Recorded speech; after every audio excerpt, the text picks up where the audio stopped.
Welcome. आज आपण right to information act 2005 या ॲक्टबद्दल या व्हिडिओमध्ये सविस्तर बघणार आहोत. आपण GS2 MPSC मेन्स यामधला लॉज जो सेक्शन आहे त्यामध्ये आपण महाराष्ट्र लँड रेव्हेन्यू कोड 1966 बघितला. The maintenance and welfare of parents and senior citizen act 2007 ह्याच्यावर एक व्हिडिओ बनवला आहे. नंतर the right of children to free and compulsory education act 2009. तर हे 3 ॲक्ट आपण व्हिडिओ थ्रू बघितलेले आहेत. आय होप तुम्ही सगळ्यांनी ते 3 व्हिडिओ बघितले असतील. आज आपण चौथा ॲक्ट आपल्या सिलेबसमधला बघणार आहोत. Right to information act 2005. ही माझ्याकडे सिलेबसची कॉपी आहे. Right to information act 2005. Definitions. मागच्या सिलेबसमध्ये डेफिनेशन मेन्शन नव्हतं, पण डेफिनेशनचं क्वेश्चन विचारले होते. यावेळेस त्यांनी मेन्शन केलं आहे. हा येलो पार्ट हायलाइटेड, याचा अर्थ नवीन सिलेबसमध्ये ॲड झाला आहे. डेफिनेशन्स म्हणजे या ॲक्टमधल्या व्हेरियस डेफिनेशन्स आपल्याला बघायचे आहेत. राईट्स ऑफ अप्लिकंट्स, ठीक आहे, अर्ज करणारा जो व्यक्ती आहे त्याचे अधिकार. ड्युटी ऑफ पब्लिक ऑथॉरिटी, ठीक आहे. Exceptions to the information sought. काही इन्फॉर्मेशन RTIच्या अंडर येत नाहीत. फॉर एक्झाम्पल इंटेलिजन्स एजन्सीच्या किंवा मिलिटरी रिलेटेड किंवा जिथं इंडियाचं इंटिग्रिटी किंवा सॉव्हरेनिटीवर धक्का लागेल अशा इन्फॉर्मेशन RTI थ्रू शेअर करत नाहीत. म्हणून इथे लिहिलं आहे एक्सेप्शन्स ऑफ द इन्फॉर्मेशन, ठीक आहे. Appeals and penalties. कुठं अपील करायची आपल्याला, अर्ज कसं करायचं, काय करायचं, हे सगळं प्रोसेस अपील्समध्ये आहे. आणि पेनल्टीज, जर कुठल्या डिपार्टमेंट आपल्याला चुकीचं RTI थ्रू इन्फॉर्मेशन दिली तर त्या माणसाला काय पेनल्टी होईल, किंवा आपण RTIचा मिसयूज केला तर आपल्याला काय होईल. ह्या सगळ्या गोष्टी याच्यात आहेत, ठीक आहे. तर हा व्हिडिओ थोडा मोठा होईल, कारण की सगळ्या गोष्टी सविस्तर सांगायच्या म्हटल्यावर थोडा व्हिडिओ मोठाच होतो. तर आपण आता ॲक्टला सुरुवात करू. तुमच्यासमोर जो पेज आहे त्याच्यावर मी सिलेबस एक्झॅक्टली तसाच मेन्शन केला आहे. लाल बॉक्स केलेत रेड पेनने. हे 3 गोष्टी सिलेबसमध्ये नवीन ॲड केल्या आहेत. ओके. आता हा ॲक्ट सुरू करण्यापूर्वी आपण नाही का थोडं या ॲक्टचं हिस्टॉरिकल बॅकग्राऊंड बघू, की नेमका हा ॲक्ट इंडियन गव्हर्नमेंटला का असं वाटलं की हा ॲक्ट इंट्रोड्यूस करावा, ठीक आहे. Right to information act 2005. या ॲक्टमध्ये टोटल 6 चॅप्टर आहेत. चॅप्टर किती आहे? 6 चॅप्टर आहेत. सेक्शन 31 आहेत. सेक्शन किती आहेत? 31. आणि 2 स्केड्यूल आहेत. आयोगाने जर विचारले RTI act, right to information act 2005 यामध्ये किती सेक्शन्स आहेत या पूर्ण ॲक्टमध्ये, तर आपला ॲन्सर पाहिजे 31 सेक्शन्स. किती स्केड्यूल आहेत, तर आपला ॲन्सर पाहिजे 2, ठीक आहे. त्यानंतर चॅप्टर किती आहे? 6. ओके. हे झालं आपलं या ॲक्टमधल्या सगळ्या गोष्टी काय काय आहे याच्यात. नंतर हा ॲक्ट कधी पास झाला? 15 जून 2005 प्रेसिडेंटनं साईन केली, ascent. Parliament received the ascent of president on 15 जून 2005, ठीक आहे. आणि नंतर हा मग गॅझेटमध्ये पब्लिश झाला. बट इम्प्लिमेंट कधी झाला आहे? 12 ऑक्टोबर 2005. असं तर होणार नाही ना की 15 तारखेला साईन केली लगेच इम्प्लिमेंट होईल, कारण की तेव्हा हा ॲक्ट इंडियामध्ये नवीन होता. या ॲक्टसाठी काही ऑफिसर अपॉइंट करायचे होते, याचं काही ऑफिस डेव्हलप करायचं होतं. मग याचं इम्प्लिमेंटेशन प्रत्येक स्टेट कसं करणार, त्याच्यामुळे 120 दिवस दिले होते प्रत्येक स्टेटला. आणि मग तुम्ही तुमच्यानुसार त्याचं ऑफिस डेव्हलपमेंट किंवा मग कोणालाही ऑथॉरिटी द्यायची, याचे ऑफिसर कसे राहतील, याचं वर्क कसं करणार तुम्ही, हा ॲक्ट कसा इम्प्लिमेंट करायचा, प्रत्येक स्टेटला आपापले अधिकार होते. त्याच्यामुळे 120 दिवस दिले होते. तर 15 जूनला साईन झाली. इथून 120 दिवसात प्रत्येक स्टेटला हा ॲक्ट आपल्या स्टेटमध्ये इम्प्लिमेंट करायचा होता. तर तुम्ही 15 जून प्लस 120 दिवस केले तर बरोबर 12 ऑक्टोबर ही डेट येते. ठीक आहे, म्हणजे मॅक्झिमम 12 ऑक्टोबरपर्यंत प्रत्येक स्टेटमध्ये हा आला पाहिजे, म्हणजे थ्रू आउट इंडिया हा इम्प्लिमेंट झाला पाहिजे. म्हणून इम्प्लिमेंटेशनची डेट जर विचारली आयोगाने तर 12 ऑक्टोबर 2005. 15 जून 2005ला काहीच सेक्शन अप्लाय झाले होते थोडेफार, बट फुल ॲक्ट इम्प्लिमेंट झाला आहे 12 ऑक्टोबर 2005ला. ओके, तर मी पहिले बोललो तर आपण थोडं हिस्टोरिकल बॅकग्राऊंड बघू. तर मी जास्त लिहिणार नाही, लिहिण्यात वेळ जातो, त्याच्यामुळे मी ओरलीच सांगतो. Historical background. आता इंटरनॅशनल लेवलवर जर विचार केला ना तर फर्स्ट टाईम राईट टू इन्फॉर्मेशनचा उल्लेख आपल्याला universal declaration of human rights 1948 UDHR. तर याच्या सेक्शन 19मध्ये, ठीक आहे, युनिव्हर्सल डिक्लेरेशन ऑफ ह्युमन राईट्सच्या सेक्शन 19मध्ये राईट टू इन्फॉर्मेशन याचा उल्लेख आहे. जे काही चार्टर असेल ना UDHRचं त्याच्या सेक्शन 19मध्ये कोणाच्या UDHR universal declaration of human rights या सेक्शन 19मध्ये फर्स्ट टाईम मेन्शन आहे राईट टू इन्फॉर्मेशन. ओके, हे झालं थोडंफार इंटरनॅशनल लेवलवर. इंडियामध्ये काय, article 19(1) freedom of speech and expression. एकदम जेव्हा हे लागू झालं आहे कॉन्स्टिट्यूशन तेव्हा आपल्याला त्याचं इंटरप्रिटेशन एवढं ब्रॉड वेनं आपण केलं नव्हतं की फ्रीडम ऑफ स्पीच अँड एक्सप्रेशनमध्ये राईट टू इन्फॉर्मेशन पण येते. पण हळूहळू जेव्हा काही केसेस कोर्टात जावं लागले तेव्हा कोर्टने इंटरप्रिटेशन केलं आहे. आणि तुम्ही जेव्हा आपलं पॉलिटीचं पुस्तक ओपन करसाल त्या पॉलिटीच्या बुकमध्ये दिलेलं आहे राईट टू इन्फॉर्मेशनबद्दल आर्टिकल 19मध्ये. मी तुम्हाला ते बुक दाखवतो पॉलिटीचं. हे बघा, आर्टिकल 19 त्यातला पहिला जो आहे article 19(1) right to freedom of speech and expression. ठीक आहे, यामध्ये हे बघा freedom of speech and expression याचे वेगवेगळे इंटरप्रिटेशन आहे. The supreme court held that the freedom of speech and expression includes following. यामध्ये हा पॉईंट बघा, जी right to know about government activities. मग इथून सुरू झालं आहे राईट टू इन्फॉर्मेशनचे initial process. Right to know about government activities, पब्लिकचा अधिकार आहे गव्हर्नमेंटच्या ॲक्टिव्हिटीजबद्दल माहिती घेण्याचा किंवा माहिती असण्याचा किंवा माहिती मिळण्याचा. ठीक आहे, हे पॉलिटीमध्ये दिले लक्ष्मीकांतमध्ये. ओके, तर supreme court said right to know about government activities हे आर्टिकल 19(1) येते. म्हणजे 19(1) जो आहे freedom of speech and expression, तर यात ऑलरेडी हे इन्क्लूड आहे right to know about government activities. पण हे इंटरप्रिटेशन कॉन्स्टिट्यूशन लागू झाल्यावर नव्हतं केलं, थोडं लेट केलं होतं सुप्रीम कोर्टने. नंतर एक मोठी घटना 1975 इमर्जन्सी 2 वर्ष होती, 75 to 77. तेव्हा काय झालं, इमर्जन्सीमध्ये प्रत्येकाचं अधिकारावर दगा आली होती. म्हणजे आपला माहितीचा अधिकार संपुष्टात आला होता याच्यामुळे, इमर्जन्सीमुळे. मग तेव्हा जे अपोजिशन होते मोरारजी देसाई, त्यांनी काय सांगितलं होतं की जर आमचं सरकार आलं तर आमचं सरकार हे ओपन गव्हर्नमेंट असेल. ठीक आहे, आम्ही लोकांना इन्फॉर्मेशन देऊ, जे इम्पॉर्टंट इन्फॉर्मेशन देता येतात गव्हर्नमेंटला ते आम्ही देऊ. मग तिथून मग हे थोडंफार राईट टू इन्फॉर्मेशनबद्दल इंडियामध्ये याचं वातावरण निर्मित झालं. ठीक आहे, मग 77 म्हणजे हे 2 वर्ष इमर्जन्सीमध्ये आपले खूप सारे फंडामेंटल राईट्सवर म्हणजे वायलेट झाले होते. मग नंतर हे सरकार आलं, देसाई सरकार. यांनी जो शब्द दिला होता तो शब्द पाळला त्यांनी बऱ्याच गोष्टी पब्लिकला प्रोव्हाइड केल्या आहे, म्हणजे जी इन्फॉर्मेशन पाहिजे ते. पण त्यांनी एक कमिटी बसवली होती. ती कमिटी अशी होती की ते रिव्ह्यू करणार होते की आपण कुठपर्यंत पब्लिकला गव्हर्नमेंटची ॲक्टिव्हिटीजची इन्फॉर्मेशन देऊ शकतो, अशा कुठल्या गोष्टी आहे की आपण ते पब्लिकसाठी ओपन करू शकतो.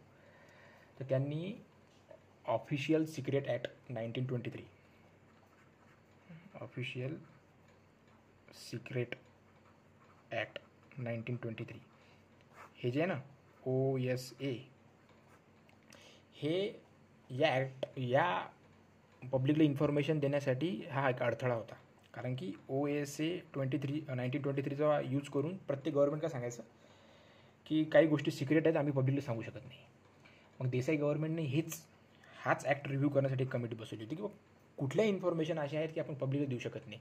सगळेजण या ॲक्टचं नाव घेतात, ऑफिशियल सिक्रेट ॲक्ट 1923, आणि कुठली इन्फॉर्मेशन पाहिजे की आपण देऊ शकत नाही असं सांगतात, कारण की यामध्ये असं दिलं आहे. मग त्यांनी ह्याच ॲक्ट रिव्ह्यू करण्यासाठी कमिटी बसवली होती आणि त्या कमिटीने काहीतरी रिकमेंडेशन दिले. पण काय झालं, परत ते सरकार पडलं, देसाई सरकार. परत 1980मध्ये इंदिरा गांधी आले आणि मग ह्या गोष्टी मागं पडून गेल्या. मग 4-5 वर्ष काहीच झालं नाही इंडियामध्ये याबद्दल. पण 1986मध्ये एक केस होती सुप्रीम कोर्टमध्ये, Kulwal versus Jaipur municipal corporation case. ठीक आहे. या केसमध्ये नाही का आर्टिकल 19(1) जे आहे freedom of speech and expression, ठीक आहे, याचं नाही का इंटरप्रिटेशन केलं सुप्रीम कोर्टने. या केसमध्ये सुप्रीम कोर्टने काय सांगितलं, नागरिकांना म्हणजे नागरिक बोलणार कधी, जेव्हा त्यांना काहीतरी इन्फॉर्मेशन मिळेल तेव्हाच ना, काहीतरी माहिती असणार पब्लिककडे तेव्हाच पब्लिक बोलणार. ठीक आहे. मग या केसमध्ये सुप्रीम कोर्टने सांगितलं की बघ, नागरिक बोलणार कधी, जर त्याला काही माहिती असेल तरच तो बोलणार, किंवा त्याला काही माहिती मिळाली तरच तो बोलू शकेल. म्हणून 19(1)चे इंटरप्रिटेशन सुप्रीम कोर्टने असं केलं, supreme court says freedom of speech and expression जे आहे फंडामेंटल राईट, तो तेव्हाच कंप्लीट होतो जेव्हा त्या पब्लिकला किंवा लोकांना काहीतरी इन्फॉर्मेशन गव्हर्नमेंटकडून मिळेल. ठीक आहे. तो बोलणार कधी, जर त्याला सरकारच्या कामकाजाबद्दलची माहिती मिळेल तेव्हाच तो बोलू शकेल. म्हणून freedom of speech and expression is incomplete without information act. हे असं फर्स्ट टाईम सुप्रीम कोर्टने 1986मध्ये सांगितलं की जोपर्यंत त्या माणसाला किंवा पब्लिकला सरकारच्या कामाबद्दल माहिती मिळणार नाही तोपर्यंत तो काहीच बोलू शकत नाही. म्हणून freedom of speech and expression is incomplete without information act. ठीक आहे. आता हे सगळ्या गोष्टी आतापर्यंत जे बघितल्या आपण हिस्टॉरिकल बॅकग्राऊंडमध्ये, ह्या सगळ्या गव्हर्नमेंटच्या थ्रू होत्या ना. म्हणजे इमर्जन्सी लागू झाली तेव्हा मग देसाई सरकार बोलले की आम्ही आलो सरकारमध्ये तर आम्ही ओपन गव्हर्नमेंट होऊ. ठीक आहे. नंतर सुप्रीम कोर्टने इथं 1986मध्ये असं इंटरप्रिटेशन केलं. मग लोकांनी काय केलं स्वतः, लोकांची पण एक म्हणजे कुठलाही कायदा इंडियामध्ये इम्प्लिमेंट व्हायसाठी त्याच्या पहिले काहीतरी एक चळवळ झालेलीच आहे, किंवा लोकांनी डिमांड केलेली की आम्हाला हा ॲक्ट पाहिजे. तर 1994मध्ये एक संघटना आहे MKSS, मजदूर किसान शक्ती संघटना. याच्यावर एकदा क्वेश्चन विचारलेला आहे MPSCने. ठीक आहे. मी काय सांगत होतो की सगळंच गव्हर्नमेंट करणार नाही, काहीतरी गोष्टी आपल्याला स्वतःहून करावं लागतील. मग काही गोष्टी सिटिझनला करावं लागतात. मग 1994मध्ये MKSS ही जी संघटना आहे, मजदूर किसान शक्ती संघटना, ही राजस्थानमधली आहे. ठीक आहे. राजस्थानमधील संघटना आहे. याचे लीडर होते अरुणा रॉय, निखिल डे आणि शंकर सिंग. ठीक आहे. हे लक्षात ठेवा, फाउंडर मेंबर आहेत MKSSचे. तर हे जे आहेत ना, हे सोशल ॲक्टिव्हिस्ट आहेत, हे तिघही जण. त्यातले हे ॲक्टिव्हिस्ट खूप फेमस आहे, अरुणा रॉय. यांचे ऑलरेडी इंडियामध्ये 3 कॅम्पेन चालू होते तेव्हा. Right to information, right to work, जे आर्टिकल 41मध्ये DPSPमध्ये आहे ते, राईट टू वर्क आणि राईट टू फूड, हे 3 कॅम्पेन यांचे नॅशनल लेवलवर चालू होते. अरुणा रॉय यांना मॅक्सेसे अवॉर्ड मिळालेला आहे 2000मध्ये, रमन मॅक्सेसे अवॉर्ड 2000मध्ये. आता काय व्हायचं माहिती का, MKSS संघटना काय करायची, ही राजस्थानमध्ये एका गावात, त्या गावाचं नाव आहे समजा ब्यावर. ही संघटना नाही का राजस्थानमध्ये खूप ॲक्टिव्ह होती. तर ही संघटना काय करायची की कुठल्याही योजना समजा गव्हर्नमेंटची आली असणार तर त्या योजनेचा खर्च किती आहे, म्हणजे त्या योजने थ्रू किती खर्च झाला, त्याचे लाभार्थी कोण आहेत आणि ॲक्च्युली त्यांना त्याचा लाभ मिळाला का, ही ही गोष्ट ही संघटना बघायची. मग यांनी नाही का पब्लिक हिअरिंग, जनसुनावणी घेणे सुरू केलं. हे काय करायचे, त्या लिस्टमध्ये जे लाभार्थीचे नाव असतील त्या लाभार्थीला बोलवायचे आणि ते अधिकारी लोकांना बोलवायचे आणि पब्लिक हिअरिंग म्हणजे जनसुनावणी, ठीक आहे. आणि त्या लाभार्थीला विचारायचं की तुला लाभ मिळाला का या योजनेतून. तो लाभार्थी सांगायचा मिळाला किंवा नाही मिळाला. मग एखादा लाभार्थी सांगायचा की नाही मिळाला. मग हे संघटनावाले ऑफिसरला विचारायचे, ऑफिसर तुमच्या यादीमध्ये याचं नाव आहे पण हा म्हणतो मला लाभ मिळाला नाही. मग हे समोरासमोर जेव्हा यायचं ना लाभार्थी आणि अधिकारी, तेव्हा मग काही गव्हर्नमेंटचे झोल समोर यायचे की लाभार्थी वेगळाच राहायचा, म्हणजे नाव वेगळाच आहे लिस्टमध्ये आणि ॲक्च्युली पैसे दुसऱ्याला मिळालेले आहेत.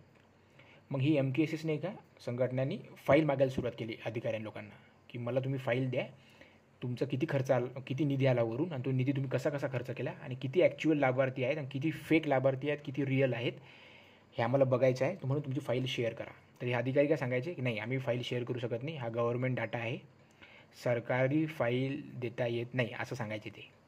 मग तिथून राईट टू इन्फॉर्मेशन सुरू झालं. इथून मग एक मोठं चळवळ, एक मोठे आंदोलन सुरू झालं. मग ब्यावर गावामध्ये राजस्थानमध्ये 1996मध्ये 40 दिवसाचं आंदोलन झालं. किती? 40 दिवसाचं धरणे आंदोलन या गोष्टीसाठी, राईट टू इन्फॉर्मेशनसाठी. की आम्हाला आम्ही मागतो काही फाईल वगैरे, हे अधिकारी लोक देत नाही, गव्हर्नमेंटचे फाईल शेअर करता येत नाही असं सांगायचे आणि खूप सारा याच्यात करप्शन आहे प्रत्येक स्कीममध्ये, मग आम्हाला हे पाहिजे. मग हे आंदोलन 40 दिवस चाललं, त्याच्यामुळे नॅशनल लेवलवर गाजलं हे आंदोलन. प्रत्येक तेव्हा तर एवढं मीडिया स्ट्रॉंग नव्हती समजा, सोशल मीडिया वगैरे काहीच नव्हतं, पण न्यूजपेपरमध्ये जे मोठे मोठे न्यूजपेपर आहेत, इंडियन एक्सप्रेस असतील किंवा द हिंदू असेल किंवा जनसत्ता, ह्या जे न्यूजपेपर होते मोठे मोठे नॉर्थ इंडियामधले, त्या न्यूजपेपरमध्ये नाही का प्रत्येक हे 40 दिवस रोजच एडिटोरियल यायचं याच्यावर, ठीक आहे. त्यातलं एक एडिटोरियल खूप फेमस झालं होतं, हम जानेंगे हम जिएंगे, हम जानेंगे हम जिएंगे. हे जनसत्तामध्ये होतं. जनसत्ता न्यूजपेपर जो आहे हिंदीमध्ये, त्यामध्ये होता. म्हणजे मोठे मोठे आहेत ना जर्नलिस्ट, कुलदीप नायर वगैरे, प्रभास जोशी वगैरे, यांनी मग याच्यावर एडिटोरियल लिहायला सुरुवात केली की राईट टू इन्फॉर्मेशन आणि हे 40 दिवसाचं आंदोलन वगैरे, यांची मागणी काय आहे, ह्या सगळ्या गोष्टीवर. मग गव्हर्नमेंटला आता 1996मध्ये 40 दिवस चाललं हे आंदोलन. त्यानंतर 1997मध्ये गव्हर्नमेंटनं याच्यावर थोडं फोकस केला आणि एक कमिटी बसवली. त्या कमिटीचे हेड होते HD शोरे, ठीक आहे. तेव्हा फ्रीडम ऑफ इन्फॉर्मेशन असं या नावाखाली त्यांनी एक कमिटी बनवली होती गव्हर्नमेंटने की तुम्ही अभ्यास करा या सगळ्या गोष्टीचा, राईट टू इन्फॉर्मेशनचा, आणि आम्हाला सांगा काय आपण कसं करू शकतो. आणि या लोकांची जी आहे मागणी किंवा हे आंदोलन मग इथून सुरू झालं. राजस्थानमध्ये प्रत्येक स्टेटमध्ये हे आंदोलन व्हायला लागलं किंवा ही मागणी, ही डिमांड वाढायला लागली. तर याचे तुम्ही त्या कमिटीला सांगितलं तर तुम्ही हे सगळं स्टेट लेवलला किंवा तेच नॅशनल लेवलला तुम्ही एकदा पूर्ण आम्हाला एकदा चेक करा आणि सांगा की किती फिजिबल आहे हे राईट टू इन्फॉर्मेशन वगैरे. मग त्यानंतर परत एक कॅम्पेन होतं NCPRI, national campaign for people's right to information, ठीक आहे. हे कॅम्पेन नॅशनल लेवलवर चाललं होतं. मग नंतर काय झालं, 2000मध्ये बिल तयार झालं, ठीक आहे. हे 1997मध्ये पण बहुतेक अटल बिहारी वाजपेयीचं सरकार होतं, काहीतरी 10-15 दिवस त्यांनीच हे बसवली होती कमिटी. मग परत 1999मध्ये तेच आलं सरकार अटल बिहारी वाजपेयी यांचं. तर हे 2000मध्ये एक त्यांनी बिल तयार केलं राईट टू इन्फॉर्मेशनचं. तेव्हा याचं नाव होतं फ्रीडम ऑफ इन्फॉर्मेशन, या बिलचं नाव होतं. आणि 2002मध्ये ते बिल पास झालं, फ्रीडम ऑफ इन्फॉर्मेशन, ठीक आहे. बट त्या बिलमध्ये नाही का खूप सारे फ्लॉज होते. 2002च्या बिलमध्ये खूप सारे फ्लॉज होते. नंतर मग 2004मध्ये गव्हर्नमेंट चेंज झालं, काँग्रेस सरकार आलं आणि यांनी मग त्यांनी तेव्हा सांगितलं होतं की आमचं सरकार आल्यावर आम्ही हे 2002चा जो आहे आपला फ्रीडम ऑफ इन्फॉर्मेशन किंवा राईट टू इन्फॉर्मेशन जो ॲक्ट आहे 2002चा, यामध्ये आम्ही खूप सारे चेंजेस करू किंवा आम्ही नवीन कायदा आणू की जो अजून चांगला असणार. मग 2004मध्ये सरकार चेंज झाल्यावर त्यांनी RTI या 2002च्या मध्ये खूप सारे चेंजेस केले आणि परत हे बिल मांडलं आहे 2004मध्ये. ठीक आहे. मग 2005मध्ये तो ॲक्ट 15 जूनला फायनल प्रेसिडेंटची साईन मिळून तो पास झाला, पण तो इम्प्लिमेंट झाला 12 ऑक्टोबर 2005. तर आता आपण 20 मिनटं झाले, पण हे थोडंफार आपण हिस्टॉरिकल तिथे हिस्ट्री आपण बघून गेली की कुठून सुरू झालं हे. बरं, मग आता RTI. ठीक आहे. राईट टू इन्फॉर्मेशन हे कशासाठी आहे? हे ट्रान्सपरन्सी, अकाउंटेबिलिटी आणि पार्टिसिपेशन, पब्लिकचं इन्व्हॉल्वमेंट गव्हर्नमेंटच्या वर्कमध्ये. तुम्हाला काही माहिती मिळाली तेव्हाच पब्लिक इन्व्हॉल्व होईल ना गव्हर्नमेंटच्या वर्कमध्ये. तर मग ट्रान्सपरन्सी, अकाउंटेबिलिटी आणि पार्टिसिपेशन ऑफ पब्लिक, तर ह्या 3 गोष्टीसाठी हे ॲक्ट आणलं होतं 2005मध्ये. मग आता आपल्याला काय असतं, आपल्याला हे माहीत असतो की RTI ॲक्ट आहे 2005चा, पण प्रत्येक स्टुडंटला हे माहीत नसते, कारण मलाही माहीत नव्हतं जोपर्यंत मी याचा अभ्यास केला नव्हता की नेमकं हे कुठं अप्लाय करायचं, हे अर्ज कुठं करायचा, कुठं असतात ते ऑफिसर लोक बसलेले, कुठल्या डिपार्टमेंट आहे याचं, पंचायत समितीमध्ये असतात, तहसील कार्यालयात असतात, का जिल्हा परिषदच्या ऑफिसमध्ये बसलेले असतात, का कलेक्टरकडे जावं लागते अर्ज करून, का कोर्टात जावं लागते, का पोलीस स्टेशनमध्ये जावं लागते. हे खूप सारे मलाही डाऊट होते, नंतर मला आता क्लिअर झालेत ते. तर होप सो तुमचे एवढे डाऊट नसतील माझ्यासारखे. तर राईट टू वर्क हा कसा वर्क होतो हे तुम्हाला मी सांगतो. की हे अधिकारी लोक आपल्यासोबतच असतात, म्हणजे आपल्या आजूबाजूलाच असतात, पण आपल्याला माहीत नसतात की हे अधिकारी लोक RTIचे आहेत. ठीक आहे. कारण की RTIसाठी स्पेशल अधिकारी लोक नाहीच आहेत. ऑलरेडी प्रत्येक डिपार्टमेंटमध्ये ते अधिकारी लोक जे असतील त्यांना ॲडिशनल चार्ज दिलेला असतो RTIबद्दल. ठीक आहे. समजा एक डिपार्टमेंट आहे A नावाचं, या डिपार्टमेंटचं नाव आहे public work department, PWD department. ठीक आहे. मग या डिपार्टमेंटमध्ये क्लर्क असतील, काही ज्युनियर इंजिनियर असतील, सिनियर इंजिनियर असतील, आणि याच्यावरचा डिस्ट्रिक्ट लेवलला कोणीतरी इंजिनियर असणार. तर हेच अधिकारी लोक त्याचे कामं करत असतात आणि त्यांना ॲडिशनल चार्ज दिलेला असतो. या डिपार्टमेंटमध्ये RTIबद्दल जर केसेस आले असतील तर क्लर्ककडे अर्ज करावा लागतो. क्लर्क त्याच्या पुढच्या अधिकाऱ्याला पाठवेल, तो अधिकारी त्याच्या पुढे पाठवेल. तर हेच अधिकारी लोक असतात. हे झालं PWDचं.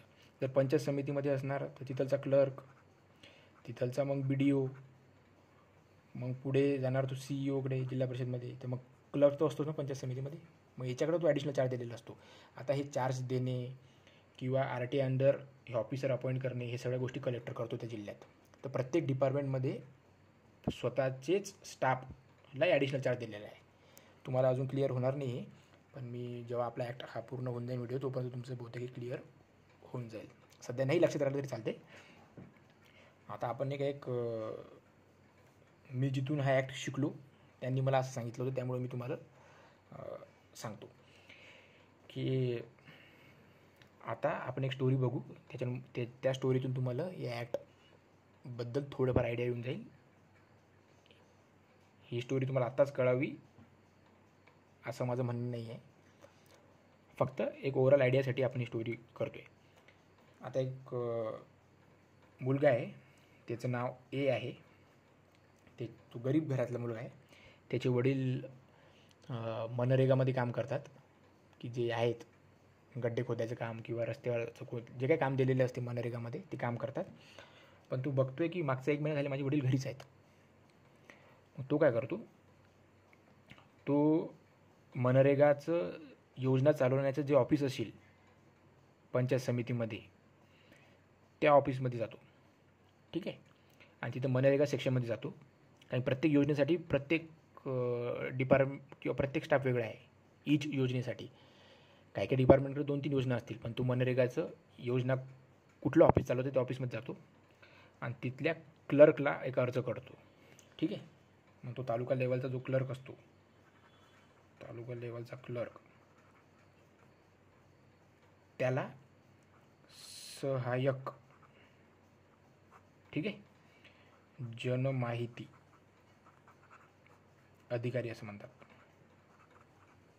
ठीक आहे. आता हा क्लर्क आहे, त्याला बाकीचे कामं आहेत, पण त्याला हा ॲडिशनल चार्ज दिलेला आहे कलेक्टरने की तुझ्या डिपार्टमेंटमध्ये कोणी आलं RTIसाठी तर तू स्टार्ट म्हणजे तुझ्यापासून सुरुवात होणार. तू सहाय्यक जनमाहिती अधिकारी आहेस. मग इथं आपल्याला अर्ज करायचा आहे. मग अर्ज कुठल्या सेक्शननुसार करायचा आहे, अर्जाचा फॉर्मॅट काय असणार, या सगळ्या गोष्टी आपण जेव्हा ॲक्ट चालू करू तेव्हा समजून जाईल. अजून आपण ॲक्ट चालूच नाही केला आहे, अजून कुठलंच आपण सेक्शन बघितलं नाही आहे. याच्या पहिले फक्त आपण एक स्टोरी डेव्हलप करतो आहे. तुम्हाला हा जेव्हा मी ते सेक्शन सांगेल तेव्हा तुम्हाला इझिली समजून जाईल. त्यासाठी मग ए नावाचा मुलगा आहे, त्याचे वडील तो बघतो आहे की 1 महिना झाला घरीच बसला आहे. त्याच्यामुळे तो अर्ज करतो क्लर्ककडे की किती दिवस माझ्या वडिलांने काहीतरी याच्या पहिले काम केलं आहे 70-80 दिवस आणि आता ते एक महिना झाले घरी बसलेले आहेत. ठीक आहे.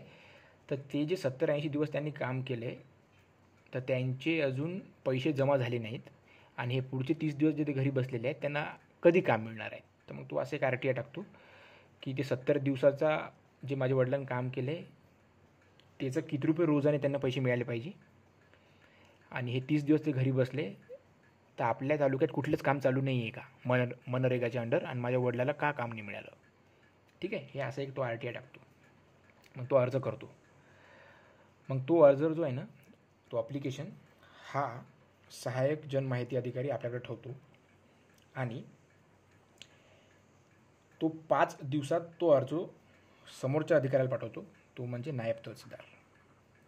आता कुठलेही राहू शकतात, वेगळे पण राहू शकतात, पण आपल्या केसमध्ये आपण हे केलं आहे, क्लर्कला हा रोल दिला आहे आणि नायब तहसीलदारला पुढचा रोल दिला आहे. आता हे ऑफिसर वेगळे पण राहू शकतात. कलेक्टरचं पूर्ण डिस्क्रिप्शन आहे, ते कलेक्टरचं पूर्ण अधिकारी कोणाला कुठलं डेजिग्नेशन द्यायचं आहे.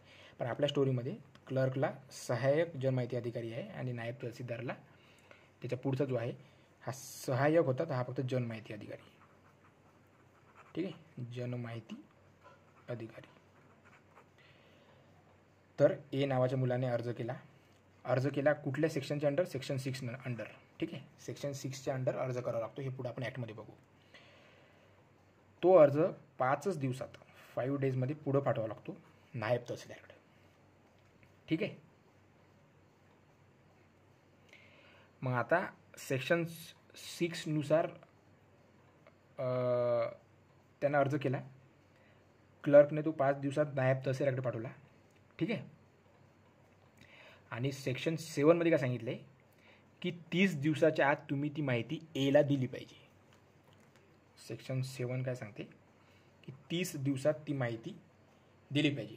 आता याच्या पहिले काय असते माहिती काय, जर त्या एने तालुका क्लर्ककडे अर्ज केला आणि क्लर्ककडेच जर इन्फॉर्मेशन असेल तर मग पुढे द्यायचा काम नाही अर्ज, सरळ तो त्या पोराला 30 दिवसात त्याचं उत्तर दिलं पाहिजे त्या RTIचं.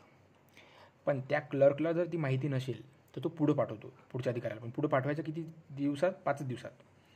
आणि नंतर मग हा ऑफिसर याच्याकडे जर माहिती असेल तर हा तो 30 दिवसात माहिती देणार. म्हणजे सेक्शन 7 काय सांगतो की 30 दिवसात माहिती मिळाली पाहिजे. आणि काही ठिकाणी एक्सेप्शनल आहे, प्लस 15 दिवस घ्या, 45 दिवसात दिली पाहिजे. पण जेव्हा तू 15 दिवस एक्स्ट्रा घेसान तेव्हा तुम्हाला लेखी लिहून द्यावं लागेल की का आम्हाला 15 दिवस एक्स्ट्रा लागले. इन्फॉर्मेशन द्यायची 30 दिवसात, पण कधी तुम्हाला एक्सेप्शनल केसमध्ये तुम्ही एक्स्ट्रा 15 दिवस घेऊ शकता. मॅक्झिमम 45, याच्यावर जाऊ शकत नाही. पण तुम्ही 45 डेज जर घेतले मग लेखी द्यावं लागेल की एक्स्ट्रा 15 दिवस आम्ही का घेतले. ठीक आहे. तर सेक्शन 7 अंतर्गत 30 डेजमध्ये एला ती माहिती दिली पाहिजे. आता काय होणार, एला ती माहिती मिळाली आणि तो घरी चालला गेला. त्याने माहिती वाचली. 2च ऑप्शन राहू शकतात, एक तर तो सॅटिस्फाय होईल, हां ठीक आहे बाबा या इन्फॉर्मेशन मी सॅटिस्फाईड आहे, किंवा नॉट सॅटिस्फाईड. सॅटिस्फाईड असेल तर तिथंच संपला अर्ज प्रोसेस. नॉट सॅटिस्फाईड असेल तर मग काय, आता क्लर्क झाला, नायब तहसीलदार झाला, मग नॉट सॅटिस्फाईड आहे म्हटल्यावर तो काय करणार, मला ही माहिती मिळाली, या माहितीबद्दल मी सॅटिस्फाईड नाही आहे, त्याच्यामुळे मला अपील करायची आहे परत. मग तेव्हा जेव्हा तो परत येईल की A is not satisfied hence appeal to, कोणाला अपील करणार तो, फर्स्ट अपील ऑफिसर. ठीक आहे. प्रथम अपीलीय अधिकारी. ठीक आहे. तर प्रथम अपीलीय अधिकारी कोण असतात, डेप्युटी कलेक्टर, SDM. तर हे सगळे 4 आता कलेक्टरने दिलेले आहे की तू प्रथम अपीलीय अधिकारी राहशील. मग परत काय होते, हा अर्ज याच्याकडे आला जेव्हा हा सॅटिस्फाईड नव्हता तेव्हा. आता हा अर्ज नाही, आता ही अपील झाली. अपील सेक्शन 19च्या नुसार करावं लागते आपल्याला. ठीक आहे. अर्ज सेक्शन 6नुसार आहे, पण अपील सेक्शन 19नुसार. आता जेव्हा तू अपील करतो तेव्हा थोडेफार चेंजेस होतात. इथं काय 30 दिवसात इन्फॉर्मेशन द्यायची, पण अपील करताना ते दिवस वेगळे आहेत. फर्स्ट अपील करताना दिवस सारखेच आहेत. फर्स्ट अपील ऑफिसरला 30 डेजमध्ये त्याला इन्फॉर्मेशन द्यायची आहे, आणि 15 दिवस एक्स्ट्रा इन केस काही अडचण आल्या किंवा काही एक्सेप्शनल केस असली तर, आणि त्या 15 दिवसचं लेखी उत्तर द्यायचं काम मी एक्स्ट्रा घेतलं आहे. मग परत काय झालं, या एने डेप्युटी कलेक्टरकडे अर्ज केला की बाबा मला जी इन्फॉर्मेशन मिळाली त्याबद्दल मी सॅटिस्फाईड नाही आहे, म्हणून मी अपील करतो आहे. मग प्रथम अपील अधिकारी जो डेप्युटी कलेक्टर असतो तो ॲन्सर देणार 30 दिवसात किंवा 45 दिवसात. 30 दिवसात केला त्याला ॲन्सर देऊन टाकलं त्याने, ठीक आहे. बट आता प्रश्न काय राहिला, जेव्हा या मुलाकडे पहिले इन्फॉर्मेशन आली होती किंवा पहिले त्याला RTI तो जो त्यानं फाईल केला होता त्या RTIची त्याला इन्फॉर्मेशन नायब तहसीलदारानं दिली होती, तेव्हा त्याच्याकडे 2 कंडिशन होते. एक तर तू सॅटिस्फाईड होईल किंवा नॉट सॅटिस्फाईड होईल. पण तू जर नॉट सॅटिस्फाईड झाला तर त्याला किती दिवसात अपील करायची हे पण सांगितलेलं आहे. तर त्याला 30 दिवसात अपील करायची. असं नाही की त्याला आता माहिती मिळाली आणि तू एका वर्षानं जातो आहे ऑफिसमध्ये की मी ते मागच्या वर्षीच्या माहितीबद्दल समाधानी आहे, मला पुन्हा अर्ज करायचा नाही. त्या 30 दिवसात तुला निर्णय घ्यायचा आहे. If you are satisfied then keep quiet. If you are not satisfied then appeal again to first appeal officer within 30 days. So 30 दिवसात अर्ज करणार. फर्स्ट अपील ऑफिसर, मी काय लिहितो त्याच्याकडे लक्ष नका देऊ, मी जे बोलतो त्याच्याकडे तुम्ही जास्त लक्ष द्या, कारण की आता 30 कधी इथं लिहिले कधी इथं लिहिले तुम्ही कन्फ्यूज असाल. मी जे बोलतो त्याच्याकडे लक्ष द्या. तर 30 दिवसात त्यानं अर्ज केला फर्स्ट अपील ऑफिसरकडे, आणि फर्स्ट अपील ऑफिसरकडे 30 दिवसात या फर्स्ट अपील ऑफिसरला 30 दिवसात ॲन्सर द्यावं लागते. मग तो ॲन्सर देताना खालून माहिती घेऊन टाकील याची, तो क्लर्कला विचारेल, तो नायब तहसीलदारला विचारेल, तो तहसीलदारला विचारेल, आणि तो 30 दिवसात तो ॲन्सर देऊन टाकेल किंवा 45 दिवसात देईल. 45 दिवसात जेव्हा देईल तेव्हा त्याला एक्स्ट्रा 15 दिवस का लागले हे तो लेखी स्वरूपात सांगेल. आता एला इन्फॉर्मेशन मिळाली SDM कडून, फर्स्ट अपील ऑफिसरकडून. परत काय झालं, ए सॅटिस्फाईड नाही झाला. असं होऊ शकतं ना की again I am not satisfied with your information. मग ए जर नॉट सॅटिस्फाईड अगेन, मग तो अजून अपील करू शकतो. तो अपील करणार आता डायरेक्ट याच्याकडे, राज्य माहिती अधिकारीकडे, ठीक आहे. राज्य किंवा स्टेट इन्फॉर्मेशन ऑफिसरकडे, ठीक आहे. आता हे त्याच्याकडे 2 पर्याय आहे, एक तर स्टेट इन्फॉर्मेशन ऑफिसर किंवा मग तिथं जर अवेलेबल असणार केंद्रीय माहिती अधिकारी सेंट्रल इन्फॉर्मेशन ऑफिसर CIC, तो कोणाकडे पण करू शकतो, त्याचं चॉईस आहे. SIC स्टेट इन्फॉर्मेशन कमिशनर किंवा ऑफिसर, आणि सेंट्रल इन्फॉर्मेशन कमिशनर किंवा ऑफिसर, ठीक आहे. मग तो अर्ज करणार सॅटिस्फाईड नसताना. मग त्याला अर्ज किती दिवसात करायचा आहे माहिती आहे का, तो 90 डेजमध्ये. आणि आता त्याला जे उत्तर मिळेल ते उत्तर किती दिवसात मिळालं पाहिजे याला लिमिट नाही आहे, म्हणून नो टाईम लिमिट. आता हे ऑफिसर किती पण दिवस घेऊ शकतात. आणि एकदा का यांनी उत्तर दिलं त्याच्या अर्जाचं तर ते ॲन्सर फायनल राहील, त्याला सुप्रीम कोर्टात पण जाता येणार नाही. It will be final answer and ते ॲन्सर बाइंडिंग राहील, ठीक आहे. त्याच्यावर नंतर कुठंच अपील करता येणार नाही, ही फायनल अपील आहे. आता होप सो या स्टोरीमध्ये तुम्हाला थोड्याफार गोष्टी कळाल्या असणार. अजून क्लिअर आपण जेव्हा ॲक्ट चालू करू तेव्हा, आता अर्धा घंटा झाला आपण अजून ॲक्ट सुरूच नाही केला आहे, पण आता बेस्ट बॅकग्राऊंड आपण तयार करून घेतले आणि ओव्हरऑल स्टोरी कव्हर केली आहे. ओके, ठीक आहे. आता डिस्ट्रिक्ट कलेक्टर अपॉइंट करतात various officer under this act, हे तुम्हाला मी सांगितले. आपल्याला वाटतात हे अधिकारी कुठे असतात, RTIवाले, बट ईच डिपार्टमेंटमध्ये हे लोक अपॉइंट असतात बाय कलेक्टर. त्या डिपार्टमेंटचा जो स्टाफ आहे त्यामधलेच ते लोक असतात, त्यांना ॲडिशनल चार्ज अपॉइंटेड असतो RTIसाठी, किंवा ते काहीतरी त्याला डेजिग्नेशन दिलेलं असतं. प्रत्येक कार्यक्षेत्रात वेगळे स्टाफ आहेत, ठीक आहे. म्हणजे नरेगाचं वेगळा स्टाफ आहे, घरकुल योजनेचा वेगळा स्टाफ असेल, काही महसूल रिलेटेड असणार त्या माणसाला RTI मागवत असेल त्याचा स्टाफ वेगळा आहे. मग ते प्रत्येक स्टाफला आपापलं चार्ज किंवा डेजिग्नेशन दिलेलं असतं कलेक्टरने. आता सेक्शन 5नुसार हे असते डेजिग्नेशन दिलेलं, कलेक्टरने डिसाईड केलेलं असतं कोणाला कुठं अपॉइंट करायचं हे सेक्शन 5नुसार, ठीक आहे. सेक्शन 5नुसार असते designation and appointment. Designation appointment section 5नुसार. सेक्शन 6नुसार असतो अर्ज अप्लिकेशन. सेक्शन 7नुसार असतं की तो अर्ज निकालात काढणे, त्याचा रिझल्ट तुम्हाला 30 दिवसात मिळाला पाहिजे, ठीक आहे, किंवा 45 दिवस. आणि सेक्शन 19मध्ये असतं तू जर सॅटिस्फाईड नाही इन्फॉर्मेशनसोबत तर अपील करणे. म्हणजे 4 सेक्शन तर तुम्हाला आता माहीत पडले की सेक्शन 5नुसार डेझिग्नेशन अपॉइंटमेंट बाय कलेक्टर वेगवेगळ्या ऑफिसरची RTIमध्ये. सेक्शन 6नुसार अप्लिकेशन. सेक्शन 7नुसार त्याचं त्या ॲप्लिकेशनचं रिझल्ट किंवा त्या ॲप्लिकेशन निकालात काढायचा 30 दिवसात. आणि सेक्शन 19 इफ सॅटिस्फाईड नाही तर तू अपील करू शकतो सेक्शन 19नुसार. आता मला अजूनही तुमच्याकडून एक्सपेक्टेड नाही की तुम्हाला पूर्ण कळालं असेल. आता आपण ॲक्ट बघू आणि आता मस्त तुम्हाला ते कळणार. आता मी घेतो नवीन पेज. ठीक आहे. एकदा हा ॲक्ट तुम्ही व्हिडिओ थ्रू बघितला की त्यानं तुम्हाला प्रत्येक क्वेश्चन सॉल्व करता येणार. गॅरंटी देतो तुम्ही प्रत्येक क्वेश्चन येणार. ओके. तर हां, परत एक गोष्ट सांगायची आहे की या ॲक्टमध्ये नाही का अमेंडमेंट झाले 2019मध्ये. 2019मध्ये अमेंडमेंट झालं आहे सेक्शन 13मध्ये आणि सेक्शन 16मध्ये. ते अमेंडमेंट आपण जेव्हा सेक्शन करू तेव्हा मी सांगतो कुठले अमेंडमेंट झाले. आता RTIमध्ये 2019मध्ये अमेंडमेंट झालेत. हे जेव्हा ॲक्ट आलं आहे 2005मध्ये तर याच्या पहिले काही state already right to information act आपापल्या राज्यात चालू होता त्यांचा. तर सर्वात पहिले जे स्टेट आहे ते आहे तमिळनाडू. तमिळनाडूमध्ये 1997पासूनच RTI सुरू आहे. आता ह्या इन्फॉर्मेशन ऑलरेडी नेटवर आहेत. मला काही स्वतः कोणत्या पुस्तकातून वाचले असं नाही आहे. ॲक्च्युली लॉजसाठी कुठलं पुस्तकच नाही आहे. सरळ तुम्हाला लॉज गुगलवर टाकायचं राईट टू इन्फॉर्मेशन ॲक्ट 2005 आणि त्याचं सरळ जी फाईल आहे ओरिजिनल फाईल ती डाउनलोड करायची आणि ॲक्ट वाचायचं आहे. कारण की ॲक्ट इंग्लिशमध्ये कुठल्याच पुस्तकात नाही आहे आणि आपण इंग्लिशवाले जे आहोत MPSCचे त्यांनी हा सरळ ॲक्ट डाउनलोड करायचा. 5-6 पानाचा ॲक्ट असतो तो. प्रत्येक पॉईंट वाचायचा नाही त्यातला. पहिले माझा व्हिडिओ असं नाही म्हणत मी माझा व्हिडिओ बघा. तुम्हाला डायरेक्ट ॲक्ट वाचून घ्या. पण त्यातल्या इम्पॉर्टंट गोष्टी आपल्या सिलेबसनुसार बघून घ्या की डेफिनेशन्स आहेत आपल्या सिलेबसमध्ये. आपल्या सिलेबसमध्ये काय काय दिलं आहे, डेफिनेशन दिली आहे, नंतर अपील्स दिले, पेनल्टीज दिले आहे, राईट ऑफ अप्लिकंट्स आहेत म्हणजे अर्जदाराचे हक्क. म्हणजे सिलेबसनुसार कुठले सेक्शन अप्लाय होतात ते सेक्शनच वाचून काढायचे तेवढेच. ठीक आहे. ते कळत नसेल तर माझा व्हिडिओ बघायचा आणि मग तो ॲक्ट डाउनलोड करून वाचला तर तुम्हाला इझी जाईल.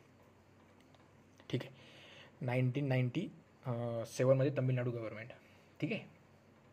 आता गोवाने पण 1997मध्येच केलं होतं. ठीक आहे. नंतर कर्नाटका, राजस्थान, UP, महाराष्ट्र हे 2000मध्ये. कर्नाटका, राजस्थान, UP, महाराष्ट्र 2000मध्ये यांच्याकडे ऑलरेडी होता. पण हा पूर्ण नव्हता राईट टू इन्फॉर्मेशन. थोडाफार प्रमाणात तो आपला होता. नंतर दिल्लीमध्ये 2001मध्ये दिल्ली, 2003मध्ये मध्य प्रदेश. ठीक आहे. बरं, आता मोठा प्रश्न राहिला आहे की राईट टू इन्फॉर्मेशन ॲक्ट कुठल्या मिनिस्ट्रीच्या अंडर आहे. Ministry of law and justice. ठीक आहे. International RTI international right to information day. International right to information day हा असतो 28 सप्टेंबर. विचारला आयोगानं एक्स्ट्रा माहिती असो आपल्याकडं. नंतर 6 ते 12 ऑक्टोबर हा असतो RTI वीक. ठीक आहे. हे आपल्या इंडियामधलं आहे. फर्स्ट टाईम RTIचा उल्लेख आहे सर्वप्रथम स्वीडन या देशाने 1766 साली नागरिकांना माहितीचे स्वातंत्र्य पुरविण्याची तरतूद केली. म्हणजे बघा स्वीडन. आता हे कुठून वाचले मी, माझ्याकडे एक लॉचं पुस्तक आहे मराठीमध्ये त्यामध्ये होते. मराठीमध्ये वाचूच नका, सर इंग्लिशमध्ये वाचा. ठीक आहे. त्यानंतर या पुस्तकातच लिहिलं आहे की अमेरिकामध्ये 1966मध्ये आहे. नंतर फिनलँडमध्ये 1951मध्ये आहे. डेन्मार्कमध्ये 1970मध्ये आहे. आयर्लंडमध्ये 1997 आहे. ठीक आहे. ह्या अशा गोष्टी दिलेल्या आहेत की प्रत्येक देशाने कधी कधी अप्लाय केलं आहे किंवा लागू केलं आहे. आता येऊ आपण आपल्या ॲक्टवर. मेन 40 मिनटं झाले आणि फालतू टाईमपास झाले. टाईमपास नाही आहे, तुम्हाला बऱ्याच गोष्टी कळाल्या असणार. चला आता आपण ॲक्ट करू. त्यातलं सेक्शन 1. आता तुम्ही 2-3 व्हिडिओ माझे बघितले असणार ॲक्टचे. त्यामध्ये आपण नेहमी सांगतो सेक्शन 1 कॉमन आहे. सेक्शन 1मध्ये काय असते त्या ॲक्टचं नाव, नेम. ठीक आहे. त्यानंतर काय असते एक्सटेंट. ठीक आहे, त्याची व्याप्ती आणि डेट ऑफ कमेन्समेंट, कधीपासून तो लागू झाला. बरोबर. सेक्शन 1मध्ये काय असते, title, extent and date of commencement. ठीक आहे. तर आपण सुरुवात केली चॅप्टर 1. चॅप्टर 1चं नाव आहे प्रिलिमिनरी. ठीक आहे. चॅप्टर 1मध्ये 2 सेक्शन आहेत, सेक्शन 1 आणि सेक्शन 2. प्रिलिमिनरी तुम्ही जेव्हा ॲक्ट बघणार तेव्हा तुम्हाला कळून जाणार.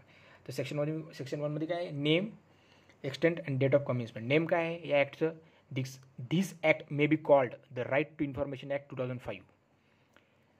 सेकंड काय, एक्सटेंट. पहिले जेव्हा हा ॲक्ट आला होता 2005मध्ये तेव्हा असं लिहिलं होतं, it extends to whole of India except the state of Jammu and Kashmir. पण तुम्हाला माहिती आहे 31 ऑक्टोबर 2019 पासून जम्मू अँड काश्मीर हे युनियन टेरिटरी आणि लडाख युनियन टेरिटरी झाली. त्याच्यामुळे आता हा ॲक्ट होल इंडियामध्ये लागू होतो. ठीक आहे. त्यानंतर याची डेट, त्या डेटमध्ये असं लिहिले की हा ॲक्टमधल्या काही गोष्टी 15 जूनपासून लागू होतील आणि काही गोष्टी 120 दिवसानंतर लागू होतील. ठीक आहे. Remaining provision of this act shall come into force on the 120th day of its enactment. म्हणजे 15 जूनला जर हा ॲक्ट लागू झाल्या काही गोष्टी, तर त्यातल्या बाकीच्या गोष्टी 120 दिवसानंतर लागू होतील. ठीक आहे. म्हणून 12 October 2005 full implementation of this act. हे झालं सेक्शन 1. आता सेक्शन 1बद्दल जर क्वेश्चन विचारला की MPSCने की राईट टू इन्फॉर्मेशन ॲक्टमध्ये सेक्शन 1 काय आहे, तर सेक्शन 1 काय आहे, टायटल म्हणजे name of the act, extent आणि डेट ऑफ कमेन्समेंट. ठीक आहे. सेक्शन 2 हे पण तुम्हाला माहिती आहे, माझे व्हिडिओ बघितले असणार. तर सेक्शन 2 कॉमन असतो, डेफिनेशन्स. या ॲक्टमध्ये काही टर्म्स असे असतील ते तुम्हाला कळणार नाही. त्या टर्मबद्दल तुम्हाला मिनिंग सर्च करायचं असला तर तुम्ही डेफिनेशन या सेक्शन 2मध्ये यायचं आणि प्रत्येक गोष्टीचं डेफिनेशन सेक्शन 2मध्ये दिलेली आहे. ठीक आहे. प्रत्येक गोष्टीची डेफिनेशन सेक्शन 2मध्ये दिलेली आहे. आता प्रत्येक डेफिनेशन तर तुम्हाला सांगितलं वेळ होतो, मी इम्पॉर्टंट डेफिनेशन सांगतो. ए, सेक्शन 2 सब क्लॉज ए यामध्ये अप्रोप्रिएट गव्हर्नमेंटची डेफिनेशन दिलेली आहे. आता हा लॉज किंवा हा ॲक्ट वाचताना पुढे अप्रोप्रिएट गव्हर्नमेंट हा शब्द येईल. मग अप्रोप्रिएट गव्हर्नमेंट म्हणजे काय याची डेफिनेशन सेक्शन 2मध्ये आहे.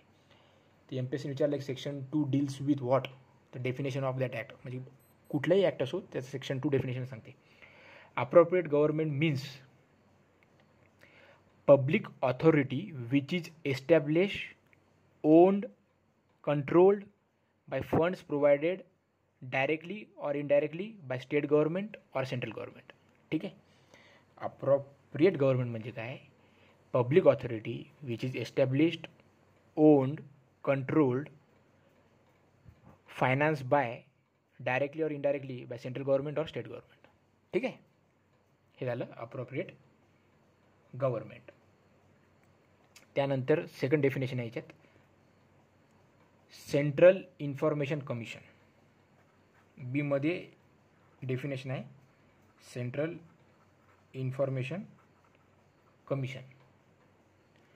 आता सेंट्रल इन्फॉर्मेशन कमिशन सेक्शन 12नुसार त्याचं सांगितलेलं आहे की वर्किंग कसं होईल, कसं अपॉइंट होईल, सगळ्या गोष्टी. म्हणून सेक्शन 12मध्ये जेव्हा जाऊ तेव्हा आपण सेक्शन 12ची डेफिनेशन बघू. सेंट्रल इन्फॉर्मेशन कमिशनची डेफिनेशन बघू. पण हे ऑलरेडी सेक्शन 12मध्ये चांगलं एक्सप्लेन केलं आहे. सध्या आपण सेक्शन 2 असतो, जेव्हा आपण सेक्शन 12मध्ये जाऊ तेव्हा आपण याच्याबद्दल बघू. त्यानंतर सेंट्रल पब्लिक इन्फॉर्मेशन ऑफिसर याची डेफिनेशन आहे सीमध्ये आहे. ठीक आहे. तुम्ही हा ॲक्ट वाचून घ्या आणि याची डेफिनेशन बघून घ्या. मी इम्पॉर्टंट डेफिनेशन सांगतो फक्त कारण की व्हिडिओ मोठा होतो. मग डीमध्ये सांगितलेलं आहे chief information commissioner and information commissioner. ठीक आहे. चीफ इन्फॉर्मेशन कमिशनर आणि इन्फॉर्मेशन कमिशनर. जसं आपलं इलेक्शन कमिशन ऑफ इंडिया असते ना, मग त्यात चीफ इलेक्शन कमिशनर असतो आणि बाकीचे इलेक्शन कमिशनर असतात. तसंच मग सेंट्रल इन्फॉर्मेशन कमिशन CIC जे आहे त्यामध्ये चीफ इन्फॉर्मेशन कमिशनर असतो आणि बाकीचे इन्फॉर्मेशन कमिशनर असतात. ठीक आहे. तर याची अपॉइंटमेंट, याच्या टर्म्स, टेन्युअर ह्या सगळ्या गोष्टी सेक्शन 12मध्ये आहेत. पुढे आपण बघणार आहे ईची डेफिनेशन इम्पॉर्टंट आहे, कॉम्पिटंट ऑथॉरिटी. कॉम्पिटंट ऑथॉरिटी, तर ही डेफिनेशन मी सांगतो आता काय आहे. कॉम्पिटंट ऑथॉरिटी म्हणजे काय, त्या विभागाचा हेड. ठीक आहे. जर सुप्रीम कोर्टात जर तुम्ही अर्ज केला असेल RTI बद्दल काही गोष्टी, तर तिथं चीफ जस्टिस त्या डिपार्टमेंटचे हेड असतील. ठीक आहे. जर तुम्ही पार्लमेंटमध्ये केला तर मग तिथला स्पीकर हे कॉम्पिटंट ऑथॉरिटी असणार. ठीक आहे. Speaker in the case of house of people आणि chairman in the case of council of state. ठीक आहे. Chief justice of India in the case of supreme court, chief justice of high court in the case of high court. म्हणजे त्या डिपार्टमेंटमध्ये competent authority ही राहील. President और governor in the case of समजा आपण त्याला प्रेसिडेंटला नॅशनल लेवलला आणि गव्हर्नरला स्टेट लेवलला. ठीक आहे. तर ह्या गोष्टी झाल्या कॉम्पिटंट ऑथॉरिटी म्हणजे कोण. त्यानंतर ABCDE F. आता ABCD पण निवडलेली का. एफमध्ये इन्फॉर्मेशनची डेफिनेशन सांगितलेली आहे. इन्फॉर्मेशनची डेफिनेशन काय सांगितली. Information definition, information means any material in the form of including records, documents, emails, opinions, press release, orders, reports in any form, electronic form असो किंवा information relating to private body which can be access by public authority under any other law for the time being in force. म्हणजे यात काय सांगितलं म्हणजे काय. Information म्हणजे काय. आता राईट टू इन्फॉर्मेशन आहे ना आपलं. तर यामध्ये इन्फॉर्मेशन म्हणजे काय. तुम्ही ते कुठलाही ईमेल असू शकतो, कुठलाही ओपिनियन असू शकते किंवा प्रेस रिलीज असू शकते किंवा रेकॉर्ड असू शकतो किंवा डॉक्युमेंट असणार. ठीक आहे. ह्या गोष्टी सगळ्या इन्फॉर्मेशनमध्ये येतात. ओके. त्यानंतर आहे इम्पॉर्टंट डेफिनेशनच बघू आपण. पब्लिक ऑथॉरिटी आहे काय. इथं होतं F झालं. Gमध्ये बघू आपण पब्लिक ऑथॉरिटी. ठीक आहे. कळालं ना. इन्फॉर्मेशन म्हणजे काय. इन्फॉर्मेशन इन एनी फॉर्म, ती इलेक्ट्रॉनिक फॉर्ममध्ये असेल किंवा डाटा फॉर्ममध्ये असणार किंवा पेपरमध्ये असणार, कुठलंही त्याला आपण इन्फॉर्मेशन म्हणू. Public authority. Public authority means body established by government. ठीक आहे. मग ती बाय लॉ असेल पार्लमेंटच्या किंवा स्टेट लेजिस्लेचर लॉनुसार असणार, पण कुठली बॉडी की जी गव्हर्नमेंट इस्टॅब्लिश केली त्याला आपण म्हणतो पब्लिक ऑथॉरिटी. ही झाली डेफिनेशन पब्लिक ऑथॉरिटीची. त्यानंतर रेकॉर्ड. आता आपण म्हणतो ना RTI नुसार आम्हाला रेकॉर्ड बघायचे गव्हर्नमेंटचे. मग रेकॉर्ड म्हणजे काय किंवा या डिपार्टमेंटचा रेकॉर्ड मला पाहिजे. तर रेकॉर्ड म्हणजे काय. कुठलीही डॉक्युमेंट किंवा फाईल किंवा कुठलीही एखादी इमेज किंवा कम्प्युटरचा डाटा, त्या ऑफिसमधला कम्प्युटरचा डाटा पण किंवा कुठलं डिव्हाइस असेल CCTV कॅमेरा वगैरे ते पण, त्या सगळ्या इलेक्ट्रॉनिक गॅजेटचा पण डाटा येतो रेकॉर्ड्समध्ये. जर MPSCने विचारलं की रेकॉर्डची डेफिनेशन कुठल्या सेक्शनमध्ये आहे तर काय सांगायचं. सेक्शन 2मध्ये सब क्लॉज I यामध्ये रेकॉर्डची डेफिनेशन आहे. रेकॉर्डची डेफिनेशन काय आहे. एनी डॉक्युमेंट ऑर फाईल किंवा इमेज किंवा मटेरियल प्रोड्यूस बाय कम्प्युटर और एनी अदर इलेक्ट्रॉनिक डिव्हाइस. ठीक आहे.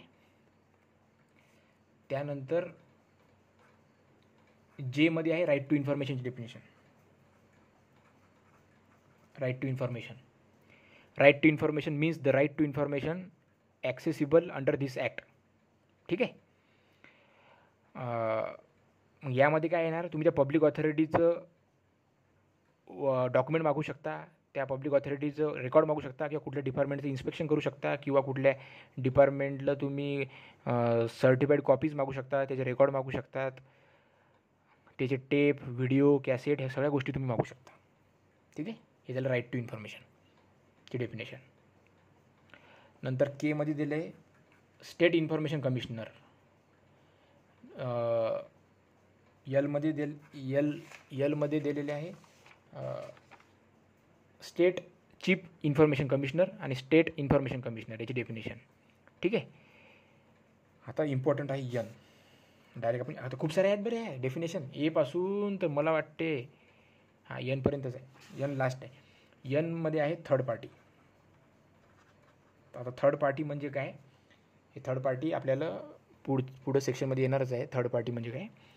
पण थर्ड पार्टीची डेफिनेशन यांनी दिलेली आहे. Third party means a person other than the citizen making a request for information and includes a public authority. म्हणजे काय असते. आता काय तुम्ही अर्ज केला आहे. आपल्या केसमध्ये काय होतं. Aने अर्ज केला आहे. हा झाला अर्जदार अप्लिकंट आणि जनमाहिती अधिकाऱ्यांनी इन्फॉर्मेशन दिली, तो झाला करस्पॉन्डंट आहे ना. तर हे दोघं सोडून एखादी तिसरी पार्टी इन्व्हॉल्व होत असेल या केसमध्ये तर त्याला आपण थर्ड पार्टी म्हणू. ठीक आहे. आता फॉर एक्झाम्पल काय झालं आहे की एनं अर्ज केला आहे कुठल्या तरी इन्फॉर्मेशनचा ऑफिसरकडे, पण ते ऑफिसरला जेव्हा इन्फॉर्मेशन या अर्जाचा ॲन्सर द्यायचं आहे तेव्हा दुसरी कुठली तरी कंपनी इन्व्हॉल्व आहे त्या केसमध्ये, तर मग ती कंपनी थर्ड पार्टी होईल या दोघांच्या प्रोसेसमध्ये. ठीक आहे. Third party means a person other than the citizen making a request for information, आणि हे public authority and public authority हे दोघं सोडून तिसरं थर्ड पार्टी.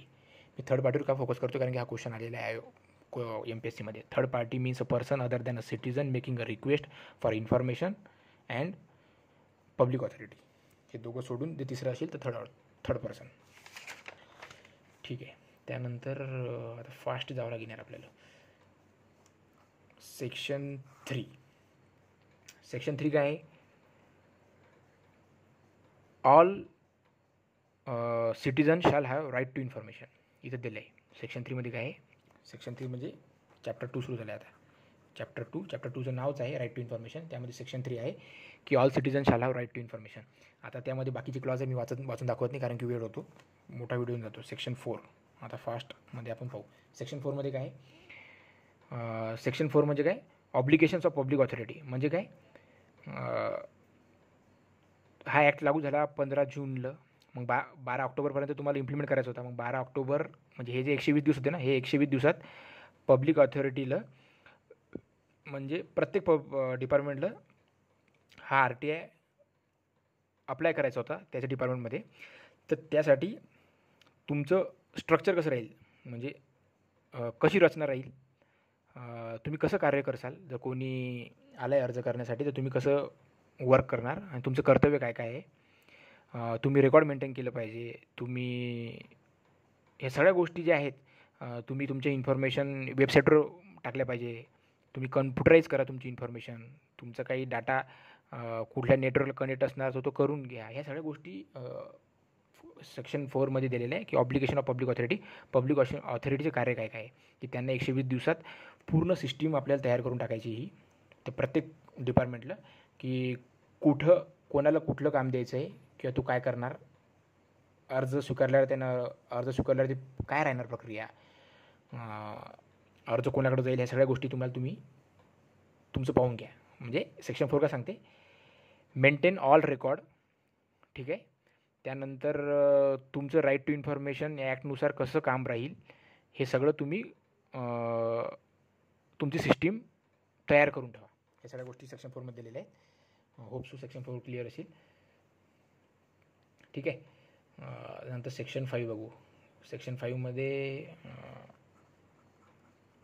सेक्शन 5 काय आहे? Designation of public information officer. तुम्हाला सांगितलं ना सेक्शन पॉईंटनुसार अपॉइंटमेंट अँड डेझिग्नेशन. ठीक आहे. तर यात काय होते, 100 दिवसात स्टेट किंवा सेंटरचे रूल फॉलो करून, एक तर तुम्ही RTI ॲक्टला काही गोष्टी स्टेटला अधिकार दिले चेंजेस करायचे, मग स्टेटनं आपल्याला रूल करून किंवा सरळ सेंटरचे रूल फॉलो करून प्रत्येक डिपार्टमेंटमध्ये ऑफिसरला डेझिग्नेट करायचं आहे. त्या डिपार्टमेंटमध्ये पर्टिक्युलर ऑफिसर RTIचा स्टाफ म्हणून डेझिग्नेट करायचं आहे. ठीक आहे. हे सगळ्या गोष्टी कोण करणार? District collector will appoint. ठीक आहे. हे झालं सेक्शन 5मध्ये दिलेलं आहे. सेक्शन 5 तुम्ही वाचून घ्या. सेक्शन 5चं टायटल काय आहे? Designation of public information officers. ठीक आहे. तुम्ही वाचून घ्या. सेक्शन 6 मी फास्ट जातो कारण की व्हिडिओ मोठा होऊन जातो. सेक्शन 6च्या अंडर काय आहे? ते अर्ज येत असतात है ना. Request for obtaining information. Section 6चं टायटल काय आहे? Request for obtaining information. Section 6नुसार तुम्ही अर्ज करता. ठीक आहे. ओके. बरं, मग आता तुम्ही जेव्हा अर्ज करता ना तर ते अर्जाची लँग्वेज कशी असली पाहिजे हे सेक्शन 6मध्ये सांगितलं. एक तर हिंदी पाहिजे किंवा इंग्लिश पाहिजे किंवा मग त्या स्टेटची लँग्वेज पाहिजे. ठीक आहे. या तीनपैकी कुठल्याही तुम्ही लँग्वेजमध्ये करू शकता. त्यातला मी एक क्लॉज वाचून दाखवतो सेक्शन 6मधला. A person who desires to obtain any information under this act shall make a request in writing or through electronic means in English और हिंदी और official language of that area. ठीक आहे. आता काय सांगितलं आहे परत याच्यात सांगितलं आहे की an applicant making request for information shall not be required to give any reason for requesting the information. असं नाही आहे तुम्ही अर्ज केला मग तुम्ही अर्ज काय केला याचे कारण सांगा, नाही. कारण सांगायचं काम नाही, सरळ तुम्ही अर्ज करू शकता, एवढं तुम्हाला फ्रीडम दिलेलं आहे या ॲक्टनं. An applicant making request for information shall not be required to give any reason for requesting information. ठीक आहे. नंतर हा अर्ज करताना असं नाही की तुम्ही लेखीमध्येच द्या, तुम्ही ओरली करू शकता. एखाद्या माणसाला जर लिहिता येत नसेल किंवा त्याला वाचता येत नाही पण त्याला डाऊट आहे, मग त्याला RTIमध्ये अप्लाय करायचं, मग तो कसं करणार, मग तो ओरली मागू शकतो. मग तिथलचे जे ऑफिसर आहेत त्याला हेल्प करावं लागते त्या माणसाची. ते सगळं सांगितलं आहे पुढे सेक्शनमध्ये की असा केस जर आली की त्या माणसाला लिहिता येत नाही, मग तो ओरली अप्लाय करणार. ओरली अप्लाय करायला त्याचा अधिकार आहे, ओरली तो विचारू शकतो. मग ओरली तो सांगेल आणि तुम्ही त्याचा अर्ज बनवायचा, तुम्ही तो अर्ज लिहून घ्यायचा. ठीक आहे. त्याला तुम्ही अर्ज लिहून द्या, तुम्ही त्याला हेल्प करा थोडक्यात. हे झालं सेक्शन 6मध्ये. सेक्शन 7 आता तुम्ही स्वतः पण वाचायचं आहे हा पूर्ण ॲक्ट. असं नाही की मी व्हिडिओ सांगतो म्हणून तुम्ही एवढंच करायचं नाही, स्वतः वाचायचं एकदा. सेक्शन 7 काय सांगते, सेक्शन 7 काय सांगते की या 30 दिवसात हा अर्ज निघाला पाहिजे. निकालात डिस्पोजल ऑफ रिक्वेस्ट केली सेक्शन 6नुसार तर 30 दिवसात हा अर्ज निघाला पाहिजे. ठीक आहे. किती दिवसात, 30 दिवसात. आता इथं बघा, इथं लिहिले सेक्शन 7. ठीक आहे. विदिन 30 days तुम्ही त्या माणसाला इन्फॉर्मेशन दिली पाहिजे. ठीक आहे. त्यानंतर अप्लिकेशनची किती फी असणार, तो अप्लिकेशन कसं करायचं, काय करायचं, हे सगळं सेक्शन 7मध्येच आहे. बट जर तो RTI अशा रिलेटेड असणार इन्फॉर्मेशन की त्यात त्याचे फंडामेंटल राईट व्हॉलेट होत असणार तर तुम्हाला ते 48 hours ॲन्सर द्यायचं आहे. आता प्रत्येक वेळेस थोडी 30 दिवस घेणार आहे तुम्ही. 48 hours एक एक्सेप्शन आहे, हे मी वाचतो तो point. Where the information sought for concerns the life of liberty of a person, the same shall be provided within 48 hours of the receipt of request. ठीक आहे. नॉर्मल केसमध्ये 30 दिवसात, पण जिथं लाईफ ऑर लिबर्टी ऑफ पर्सनचं concern येते तिथं तुम्हाला 48 hours त्याला ॲन्सर द्यायचं आहे. हे सेक्शन 7मध्ये सांगितलेलं आहे. ठीक आहे. आता सेक्शन 7मध्ये जर ते आला म्हणजे त्याला 30 दिवसात निकालात काढायचं आहे ना, 30 दिवसात. ठीक आहे. कुठल्या केसमध्ये तो 45 days घेऊ शकतो, तो 15 दिवसात त्याला लेखी द्यावं लागेल की तू एक्स्ट्रा काय घेतले. नंतर सेक्शन 8.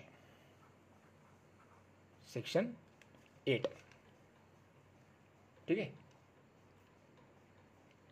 आता तुम्हाला मी परत सांगतो की सेक्शन 5मध्ये आपण काय बघितलं होतं, अपॉइंटमेंट डेजिग्नेशन. सेक्शन 6मध्ये काय बघितलं होतं आपण, request for obtaining information, Hindi, English, Marathi किंवा स्टेट लँग्वेज. एखाद्याला अर्ज लिहिता येत नाही तर तो ओरली रिक्वेस्ट करू शकतो, त्याला तिथल्या स्टाफने हेल्प केली पाहिजे. ठीक आहे. जर तो अर्जदार BPL वाला असेल, बिलो पॉवर्टी लाईन, तर त्याला फी 0 आहे, त्याला फी 0 आहे आणि बाकी लोकांना 10 रुपये आहे. आणि हा अर्ज तुम्ही प्रिंटेड फॉर्ममध्ये पण देऊ शकता आणि लेखीमध्ये पण देऊ शकता, म्हणजे तुम्ही हँड रिटन पण देऊ शकता. हे सगळं सेक्शन 6मध्ये सांगितलं आहे. सेक्शन 7मध्ये काय सांगितलं आहे, डिस्पोजल ऑफ रिक्वेस्ट. 30 दिवसामध्ये माहिती द्यायची आणि ती माहितीवर जर ऑब्जेक्शन असेल तर मग तो माणूस ऑब्जेक्शन करणार अंडर सेक्शन 19नुसार. ठीक आहे. सेक्शन 8मध्ये काय सांगितलं आहे, सेक्शन 8मध्ये सांगितलं आहे, सेक्शन 8चं टायटल आहे एक्झेम्पशन फ्रॉम डिस्क्लोजर ऑफ इन्फॉर्मेशन. काही इन्फॉर्मेशन गव्हर्नमेंट देऊ शकत नाही.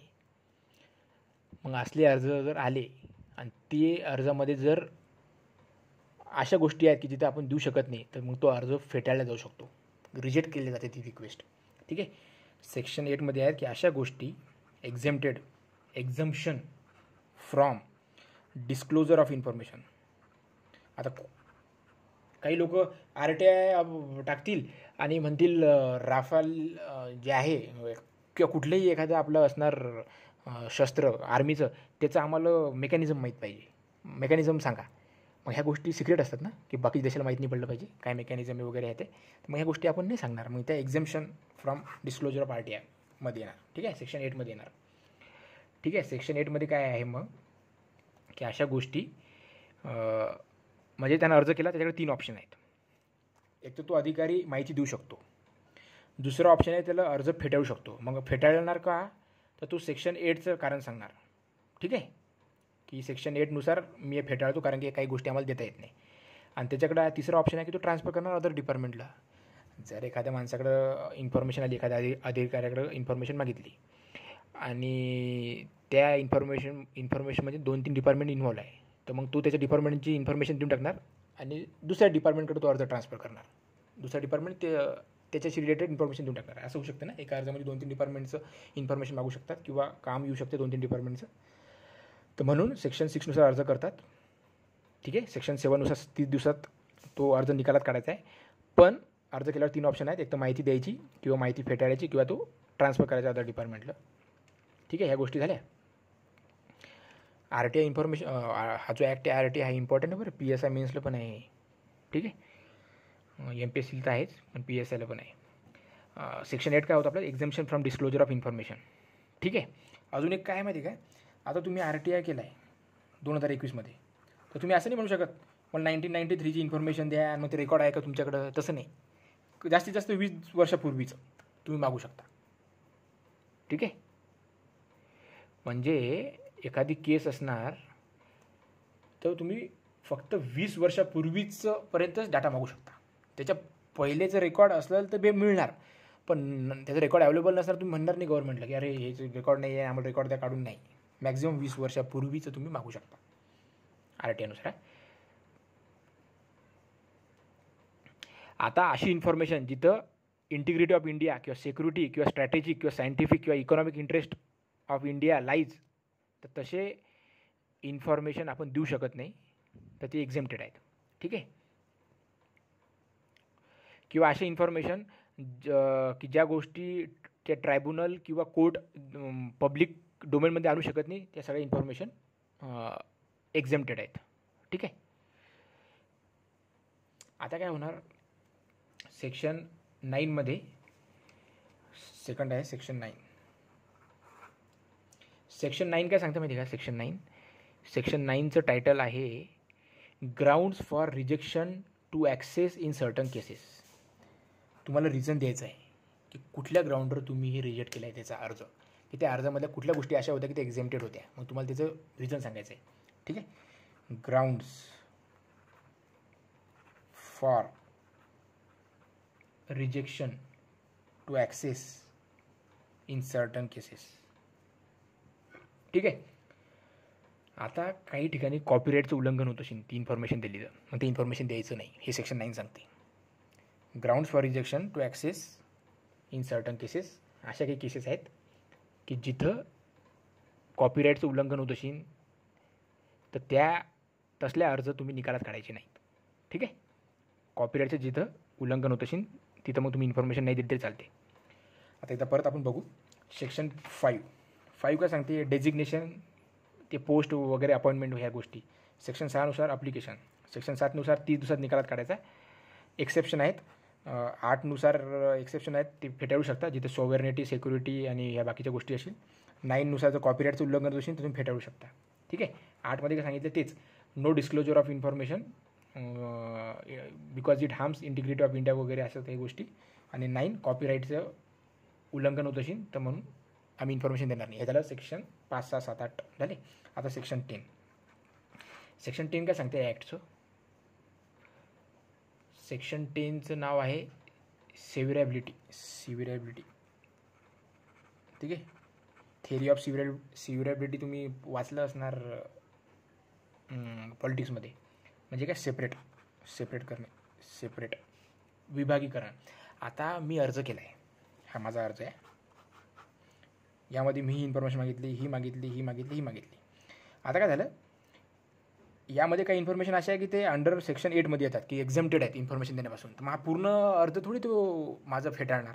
ते काय म्हणतील की यातले हे 2 क्लॉज असे आहेत रे बाबा, की हे एक लॉ येतो सेक्शन 8मध्ये, हा येतो सेक्शन 9मध्ये, ह्या दोन्ही आम्ही देऊ शकत नाही. हा येतो इंटेलिजन्स रिलेटेड आणि हा येतो कॉपीराईटचं उल्लंघन, पण हे 2चे आम्ही देऊ शकतो. तर मग सेक्शन 10 काय सांगतं, तुम्ही तो अर्ज सेपरेट करा, कुठल्या इन्फॉर्मेशन देता येतं ते इन्फॉर्मेशन द्या, जेवढं शक्य आहे तेवढं तुम्ही द्या त्या अर्जदाराला. बाकी ज्या नाही आहेत त्या नका देऊ आणि त्याचं रिझन सांगा की आम्ही का देत नाही. म्हणून सेक्शन 10 म्हणजे काय, separate विभागीकरण. सिव्हिरेबिलिटी application rejected on the ground of section 8 and 9, but in that application some part is normal, which information can be provided. That information can be given separately. ठीक आहे, हे तुम्हाला मी सांगायचा प्रयत्न केला. ज्या इन्फॉर्मेशन देऊ शकतो तुम्ही द्या.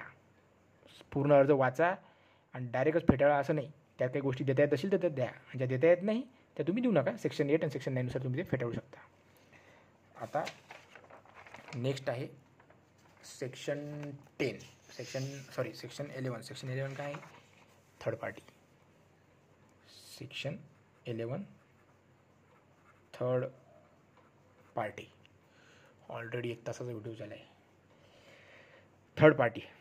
आता काय होत असते, समजा एने अर्ज केला आहे, तो गेला आपला जनमाहिती अधिकाऱ्याकडे. जनमाहिती अधिकारी, ठीक आहे. मी अर्ज केला, एने अर्ज केला, ॲप्लिकेशन केला. मग याला नाही का 30 दिवसात त्याला ॲन्सर द्यायचं आहे त्याचं. जर याच्याकडे असेल अवेलेबल, नसेल तर त्याला 5 दिवसात ट्रान्सफर करायचं आहे पुढच्या अधिकाऱ्याकडं, आणि मग तो अधिकारी त्याला 30 दिवसात ॲन्सर देईल. मग काय होणार, पण यानं जे ॲप्लिकेशन केलं आहे ना, यामध्ये नाही का थर्ड पार्टी इन्व्हॉल्व आहे. म्हणजे याला जी इन्फॉर्मेशन द्यायची आहे ना, त्यात एका दुसऱ्या व्यक्तीचं पण इन्फॉर्मेशन आहे इन्व्हॉल्व. मग त्याला जी त्या माणसाबद्दल पण इन्फॉर्मेशन द्यावं लागेल, तेव्हाच त्याचं ॲप्लिकेशन पूर्ण होईल. तर मग जनमाहिती अधिकारी काय करणार, त्या थर्ड पार्टीला विचारणार. आता एखादा समजा रस्ता बांधला आहे माझ्या घरासमोर, ठीक आहे. मग त्या रस्त्यामध्ये काही त्रुटी आहेत. मग मी अर्ज केला नगरपालिकेत जाऊन की माझ्या घरासमोरचा रस्ता बांधला आहे, पण त्यामध्ये अशा त्रुटी आहेत. माझा तो रस्ता एका कॉन्ट्रॅक्टरनं बांधला आहे. मग ते मग मी अर्ज केला आहे. मग तिथलचा अधिकारी काय करणार, तो अर्ज बघणार. अरे हां, मग यामध्ये का थर्ड पार्टी पण इन्व्हॉल्व आहे, हा कॉन्ट्रॅक्टर. मग मला कॉन्ट्रॅक्टरला विचारावं लागेल ना की हा माणूस काही इन्फॉर्मेशन मागतो आहे की तुझ्याकडे लायसन होतं का किंवा काय असं तसं जे काय असेल ते. तर तुझं पण इन्व्हॉल्वमेंट आहे या अर्जामध्ये. तर मग हा अधिकारी याला 5 दिवसात पाठवणार अर्ज, आणि त्या थर्ड पार्टीला सांगणार की भाई तुझा पण डाटा मला द्यावा लागणार आहे, मी देऊ का नाही देऊ. तर याचं उत्तर या थर्ड पार्टीला त्या जनमाहिती अधिकाऱ्याला 10 दिवसात द्यायचं आहे की हा तुम्ही देऊ शकता इन्फॉर्मेशन माझ्या कामाशी रिलेटेड, किंवा तुम्ही नका देऊ. तुम्ही दिलं तर माझं जीवाला धोका आहे, किंवा माझं मग काय माझं कॉपीराईटचं उल्लंघन आहे, किंवा असं तसं माझे इन्फॉर्मेशन ह्या सिक्रेट आहे, नका देऊ. ठीक आहे, माझ्यावर अन्याय होईल तुम्ही जर इन्फॉर्मेशन दिलं, असं काही म्हणू शकतो ना हा माणूस. एक तर तू म्हणेल द्या, मग हे त्याला 10 दिवसात ॲन्सर द्यायचं आहे, यस ऑर नो. मी इन्फॉर्मेशन यानं अर्ज केला जनमाहिती अधिकाऱ्याकडे, याला अर्ज वाचला, त्याला कळलं की थर्ड पार्टी इन्व्हॉल्व आहे. तो 5 दिवसात थर्ड पार्टी विचारणार तुझ्याबद्दल पण इन्फॉर्मेशन मागत आहे, देऊ की नको देऊ. थर्ड पार्टीने 10 दिवसात सांगायचं जनमाहिती अधिकाऱ्याला दे, यस ऑर नो, दे किंवा नको देऊ. जर हा म्हटलं नो, आणि जनमाहिती अधिकाऱ्याला जर असं वाटलं नाही, भले यानं नाही म्हटलं पण तरी मला इन्फॉर्मेशन याला द्यायची 10 देऊ शकतो, याला जर वाटलं की यात अशा गोष्टी इन्व्हॉल्व आहे की जिथं पब्लिक इंटरेस्ट आहे, आणि public interest is important than या माणसाची काय म्हणते त्याला अधिकार, किंवा या माणसाचं जे हा जो माणूस म्हणत आहे की नका देऊ, याच्यापेक्षा पब्लिक इंटरेस्ट इम्पॉर्टंट आहे, तर मग हे डिसाईड करणार. म्हणजे हे असं नाही आहे, बाइंडिंग नाही आहे यस ऑर नो. हा देऊ शकतो, या नाही म्हटलं तरी देऊ शकतो, हो म्हटलं तर देणारच, पण नाही म्हटलं तरी हा देऊ शकतो जनमाहिती अधिकारी याला. यानं समजा नाही म्हटलं आणि यानं देऊन टाकलं, मग हा म्हणणार ना माझ्यावर अन्याय झाला आहे, मग हा अपील करणार सेक्शन 19 नुसार. म्हणजे सेक्शन 19मध्ये हाही अपील करू शकतो सॅटिस्फाईड नसेल इन्फॉर्मेशनसोबत, आणि हाही अपील करू शकतो की माझ्यावर अन्याय झाला आहे, मी नाही म्हटलं तरी या माणसानं इन्फॉर्मेशन देऊन टाकली माझी. ठीक आहे, होपसो तुम्हाला कळालं असेल. नसेल कळालं तर तुम्ही व्हिडिओ बॅक घ्या आणि समजून घ्या. If third party denied and if public interest is important, then that officer can disclose information. ठीक आहे. पण जेव्हा थर्ड पार्टी इन्व्हॉल्व होती ना, तेव्हा त्याला 30 दिवसात द्यावं लागत नाही इन्फॉर्मेशन, त्याला 40 दिवस मिळतात. कायसाठी, हे पण हे 5 दिवस अर्ज करायला आणि हे 10 दिवस आहे, मग हे एक्स्ट्रा झालेत ना, त्याच्यामुळे त्याला मग 30 दिवसाच्या ऐवजी 40 दिवस दिलेले आहे. जेव्हा इन्फॉर्मेशन देताना थर्ड पार्टी इन्व्हॉल्व असेल, यानं अर्ज बघितला आणि याला कळलं की अरे यार हे इन्फॉर्मेशन माझ्या डिपार्टमेंटमध्ये नाही आहे, थर्ड पार्टीला विचारावं लागते, तर तेव्हा मग तो अर्ज निकालात काढण्यासाठी 40 दिवस दिलेले आहेत. ठीक आहे. 40 डेज इन द प्रोसेस, या प्रोसेसमध्ये 40 डेज लागतील.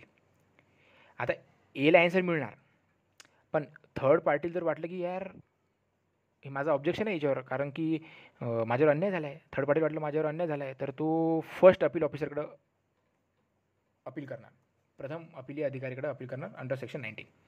ठीक आहे. आता झालं चॅप्टर 3. चॅप्टर 3 इझी आहे. चॅप्टर 3चं नाव काय आहे? चॅप्टर 3चं नाव आहे सेंट्रल इन्फॉर्मेशन कमिशन. ठीक आहे. यामध्ये सेक्शन 12चं काय टायटल आहे, constitution of central information commission. ठीक आहे, constitution of central information commission ह्या गोष्टी आहेत सेक्शन 12मध्ये. ठीक आहे. तर केंद्रीय माहिती आयोगाचे गठीत कसं करायचं याच्याबद्दल यांनी सांगितलेलं आहे. Constitution of central information commission हे झालं आहे 12मध्ये. तर काय सांगितलं माहिती का, हे मी वाचतो कारण की इम्पॉर्टंट आहे, याच्यावर एकदा क्वेश्चन विचारलेला आहे. सेक्शन 12मध्ये आहे केंद्रीय माहिती आयोगाचे गठीत करणे. मग त्याची रचना कशी राहणार, त्याचं कार्य कसं राहणार, ह्या सगळ्या गोष्टी सेक्शन 12मध्ये दिल्या आहे. पण ते अपॉइंट कोण करते हे बघा, सेंट्रल इन्फॉर्मेशन कमिशन शाल कन्सिस्ट ऑफ. ठीक आहे, सेंट्रल इन्फॉर्मेशन कमिशन शाल कन्सिस्ट ऑफ कोण, एक चीफ इन्फॉर्मेशन कमिशनर आणि बाकीचे सेंट्रल इन्फॉर्मेशन कमिशनर. हा झाला चीफ आणि हा फक्त इन्फॉर्मेशन कमिशनर झालं. ही बॉडी राहणार, सेंट्रल इन्फॉर्मेशन कमिशनची बॉडी करणार, एक राहणार चीफ इन्फॉर्मेशन कमिशनर, बाकी राहणार फक्त इन्फॉर्मेशन कमिशनर. तर हा राहणार एक. आणि हे किती राहणार, इन्फॉर्मेशन कमिशनर नॉट एक्सिडिंग 10, म्हणजे 10पेक्षा जास्त नको, म्हणजे टोटल 11, 10पेक्षा जास्त नको. इन्फॉर्मेशन 5 बी ठेवू शकतात, 6 ठेवू शकतात, पण 10 मॅक्झिमम 10पेक्षा जास्त ठेवू शकत नाही. बरं, मग चीफ इन्फॉर्मेशन कमिशनर आणि इन्फॉर्मेशन कमिशनरला अपॉइंट कोण करणार, हे अपॉइंटमेंट करणार president. Chief information commissioner and information commissioner shall be appointed by president on the recommendation of a committee. ती कमिटीमध्ये कोण कोण राहणार हे सगळ्या गोष्टी 12मध्ये दिल्या, तुम्ही वाचून घ्या स्वतः. त्या कमिटीमध्ये राहणार prime minister, who shall be the chairperson of that committee. दुसरं राहणार leader of opposition of Lok Sabha, LOP of Lok Sabha. तिसरं राहणार union cabinet minister nominated by prime minister. Cabinet minister कुठलाही नॉमिनेटेड बाय प्राईम मिनिस्टर. ठीक आहे, ही कमिटी रेकमेंड करणार प्रेसिडेंटला, मग president appoint करणार. मग जर एमपीएससी विचारलं हू अपॉइंट्स, तर तुम्ही सरळ सांगायचं प्रेसिडेंट अपॉइंट्स. ठीक आहे, हे झालं सेक्शन 12. सेक्शन 13मध्ये काय सांगितलं आहे, सेक्शन 13मध्ये आहे टर्म ऑफ ऑफिस. तुम्ही हे पाहून घ्या, तुम्ही वाचत नाही आहे. Term of office and conditions of service. ठीक आहे, म्हणजे आता एक गोष्ट राहिली, सेक्शन 13मध्ये चेंज केलं ना, अमेंडमेंट केलं आहे. याच्या पहिले काय व्हायचं, सेक्शन 13मध्ये सांगितलेलं आहे सरळ term of office and conditions of service. यामध्ये सांगितले की no chief information commissioner shall hold office after he has attend the age of 65 years. Maximum 65 वर्षा लोक तो करू शकतो. ठीक आहे, आणि मॅक्झिमम 5 इयर, म्हणजे 5 वर्ष कार्यकाळ राहील आणि 65 वर्ष वयोमर्यादा. हे होतं सेक्शन 13मध्ये, पण अमेंडमेंट झाले. आता अमेंडमेंटमध्ये काय झाले माहिती का, या अमेंडमेंटमध्ये सांगितले की 5 वर्ष कार्यकाळ ठेवायचा नाही ठेवायचा, 65 ठेवायचं नाही ठेवायचं, हे सगळं डिसाईड करणार सेंट्रल गव्हर्नमेंट. पहिले काय होतं की ॲक्टमध्येच दिलं होतं इटसेल्फ की 65 वर्षापर्यंत एज राहील आणि 5 इयर राहील टर्म. पण आता अमेंडमेंट केलं 2019मध्ये, आणि ते अमेंडमेंट सांगते की ॲक्टमध्ये लिहिलं आहे यानुसार नाही, तर सेंट्रल गव्हर्नमेंट डिसाईड करणार. सेंट्रल गव्हर्नमेंट विल डिसाईड, त्या वर्षीचं सेंट्रल गव्हर्नमेंट डिसाईड. म्हणजे यावर्षी मोदी सरकारनं सांगितलं आहे की 65 नको, 62च पाहिजे, आणि 5 वर्ष नको, 3 वर्ष. तर मी पुढच्या वर्षी दुसरं सरकार येईल, त्यांनी डिसाईड केलं नको 65 करू तर 65, आणि 5चं 5 ठेवू, 3चं 5 करू तर 5. तर मग ते सरकार डिसाईड करणार. हे झालं सेक्शन 13मध्ये अमेंडमेंट. परत काय म्हणजे सेक्शन 13मध्ये कंडिशन्स ऑफ सर्व्हिसमध्ये काय होतं की याचं सॅलरीज अँड अलाउन्सेस तर चीफ इन्फॉर्मेशन कमिशनरला चीफ इलेक्शन कमिशनरच्या नुसारच, म्हणजे याच्या इक्विवलंटच या सगळ्या गोष्टी होत्या, सॅलरीज आणि अलाउन्सेस. पण गव्हर्नमेंटने यामध्ये पण चेंजेस केले. यामध्ये सांगितलं की नाही, not equivalent to CEC, government will decide, मग सेंट्रल गव्हर्नमेंट विल डिसाईड. हे झालं अमेंडमेंट. नंतर सांगितले की IC फक्त इन्फॉर्मेशन कमिशनर जे आहे त्यांचे भत्ते आणि अलाउन्सेस इलेक्शन कमिशनरनुसार राहतील. म्हणजे चीफ सोडून बाकीचे असतात ना 2 इलेक्शन कमिशनर्स, 2 किंवा 3 जेवढे असतील तेवढे, तर त्यांच्यासारखे त्यांना भत्ते आणि पगार मिळणार. पण परत याचं अमेंडमेंट झालं आहे. हे तर सगळं ओल्डमध्ये होतं रे. नवीन अमेंडमेंट काय सांगते, नाही, not according to not equivalent to as EC, but government will decide as per government decides. हे सर्व सेंट्रल गव्हर्नमेंट ठरवणार. ठीक आहे, ओके. नंतर आता सेक्शन 14मध्ये सांगितलं काय, सेक्शन 14मध्ये आहे त्याचं रिमूव्हल, बडतर्फी. सेक्शन 14मध्ये काय दिलं आहे, removal of chief information commissioner और इन्फॉर्मेशन कमिशनर. आता काय माहिती का, सेक्शन 14मध्ये 2-3 प्रकारे रिमूव्ह करता येते. एक आहे सुप्रीम कोर्ट सांगणार याला रिमूव्ह करा, काय ते करप्टेड चार्जेस वगैरे लागले त्याचं सुप्रीम कोर्ट केस घेणार, बघणार सगळं, त्याचं त्या केसवर सगळं म्हणजे सुप्रीम कोर्ट निगराणी करणार आणि डिसिजन देणार आणि मग प्रेसिडेंट रिमूव्ह करणार by the opinion of supreme court. दुसरं आहे की डायरेक्ट प्रेसिडेंट काढू शकतो. प्रेसिडेंट काढणार कशावर, की या माणसाने या ॲक्टचं काहीतरी उल्लंघन केलं आहे आणि प्रेसिडेंटला असं वाटलं की नाही हा माणूस फिट नाही आहे या पोस्टवर, तर तो डायरेक्ट काढू शकतो. तिसरं आहे की करप्टेड चार्जेस असतील किंवा मग याने काही माल प्रॅक्टिस केली असणार तर यामुळे पण त्याचं रिमूव्ह होऊ शकते डायरेक्ट बाय प्रेसिडेंट. ठीक आहे.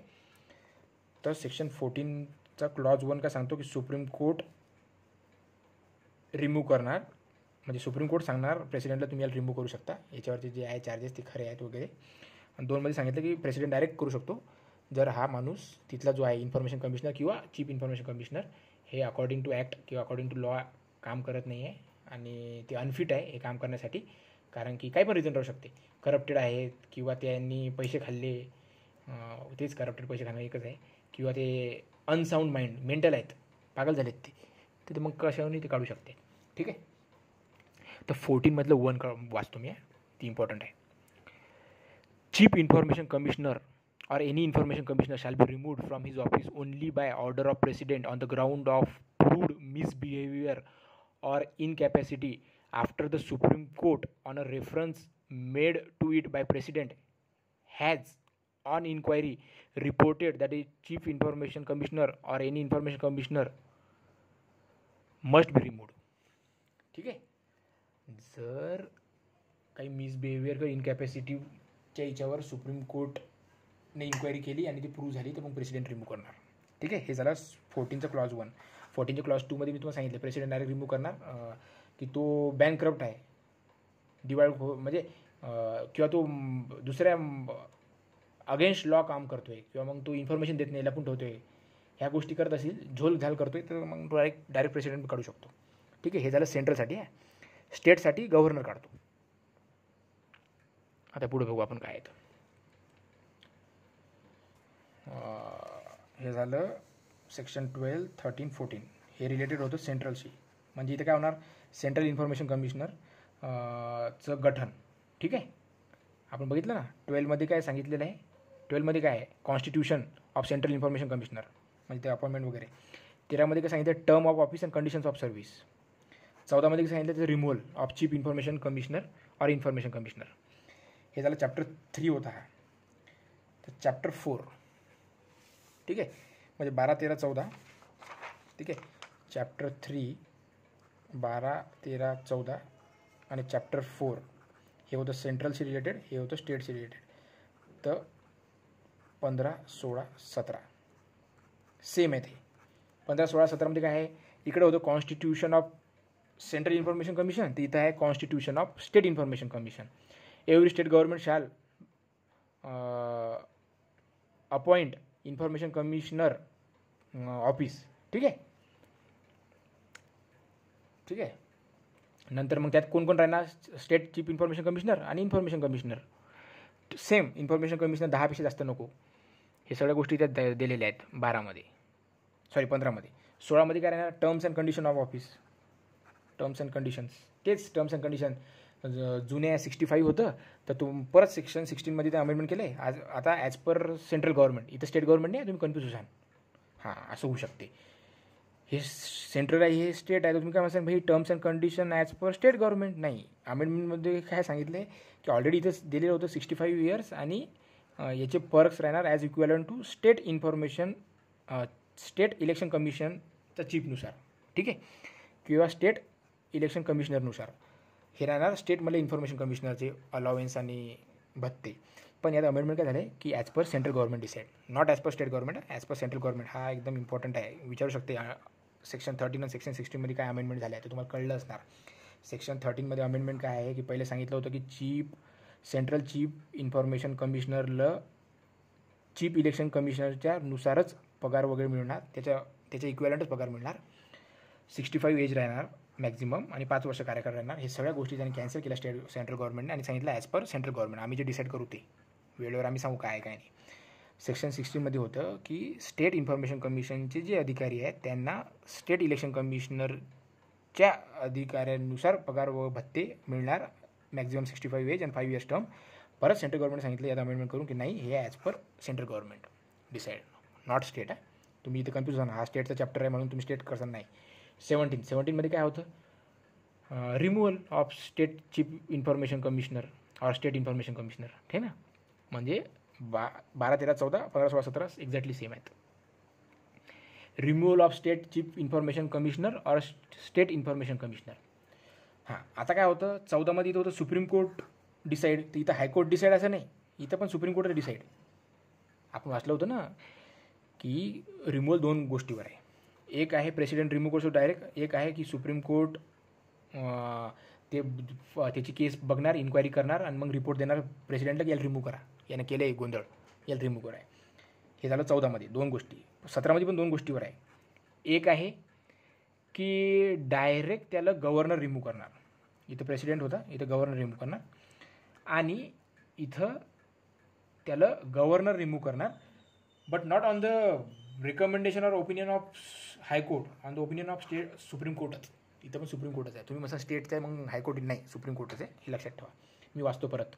17(1) स्टेट चीफ इन्फॉर्मेशन कमिशनर और state information commissioner shall be removed from his office only by order of governor on the ground of provided misbehaviour और incapacity after the supreme court on a reference made to governor on inquiry or reported that state chief information commissioner must be removed.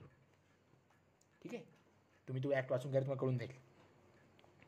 ठीक आहे, काय लक्षात ठेवायचं आपलं, इथं supreme court आहे, इथं पण सुप्रीम कोर्ट आहे. 14 आणि 17मध्ये प्रेसिडेंट आहे, इथं गव्हर्नर आहे. बरं, त्यानंतर काही राहिलं का रे आता इम्पॉर्टंट. सेक्शन 17 झाले, सेक्शन 18 बघू आपण.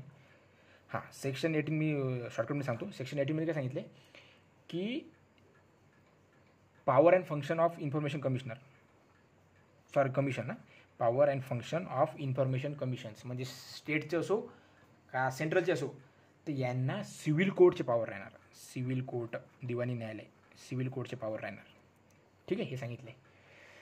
सेक्शन 19 इम्पॉर्टंट आहे, इथं अपील आहे. व्हिडिओ किती झाला भाई, 1 घंटा 22 मिनिट, अरे बापरे. ठीक आहे, सेक्शन 19मध्ये काय, अपील. Section 19 appeal. आपण सांगितलं होतं आपल्या केसमध्ये, ए हा माणूस आहे, याला इन्फॉर्मेशन भेटली 30 दिवसात, पण तो सॅटिस्फाईड नाही आहे, मग त्यानं अपील केली. मग त्याला अपील करायचे परत किती दिवस मिळाले होते चान्स, 30 दिवस. कोणाला करणार, तो प्रथम अपील अधिकारीकडे, तो म्हणजे डेप्युटी कलेक्टर. मग डेप्युटी कलेक्टर त्याला 30 दिवसात देणार किंवा 45 दिवसात देणार. 45 दिवस लागले तर तो 15 दिवसाचं लिहून देणार रिझन, व्हाय मला 15 दिवस एक्स्ट्रा लागले. ठीक आहे, मग याला इन्फॉर्मेशन मिळाली परत याच्याकडून, पण परत ए सॅटिस्फाईड नाही आहे, मग तो पुढं अपील करणार. तो कोणाला अपील करणार, एक तर स्टेट इन्फॉर्मेशन कमिशनकडे किंवा सेंट्रल इन्फॉर्मेशन कमिशनरकडे. तर तेव्हा त्याला अर्ज करायचा आहे तो 90 दिवसात. आणि हे किती दिवसात रिझल्ट देणार, सेंट्रल इन्फॉर्मेशन कमिशनर किंवा state information commissioner, no limit. तर लिमिट नाही आहे मग त्याचा आन्सर द्यायसाठी, ते किती पण वेळ घेऊ शकतात. आणि तो जो निर्णय आहे तो फायनल राहील, त्याला सुप्रीम कोर्टात पण जाता येत नाही. पण आता एक आर्टिकल 136 आहे सुप्रीम कोर्ट, ते काय सांगते, article 136 apex court if decide can review.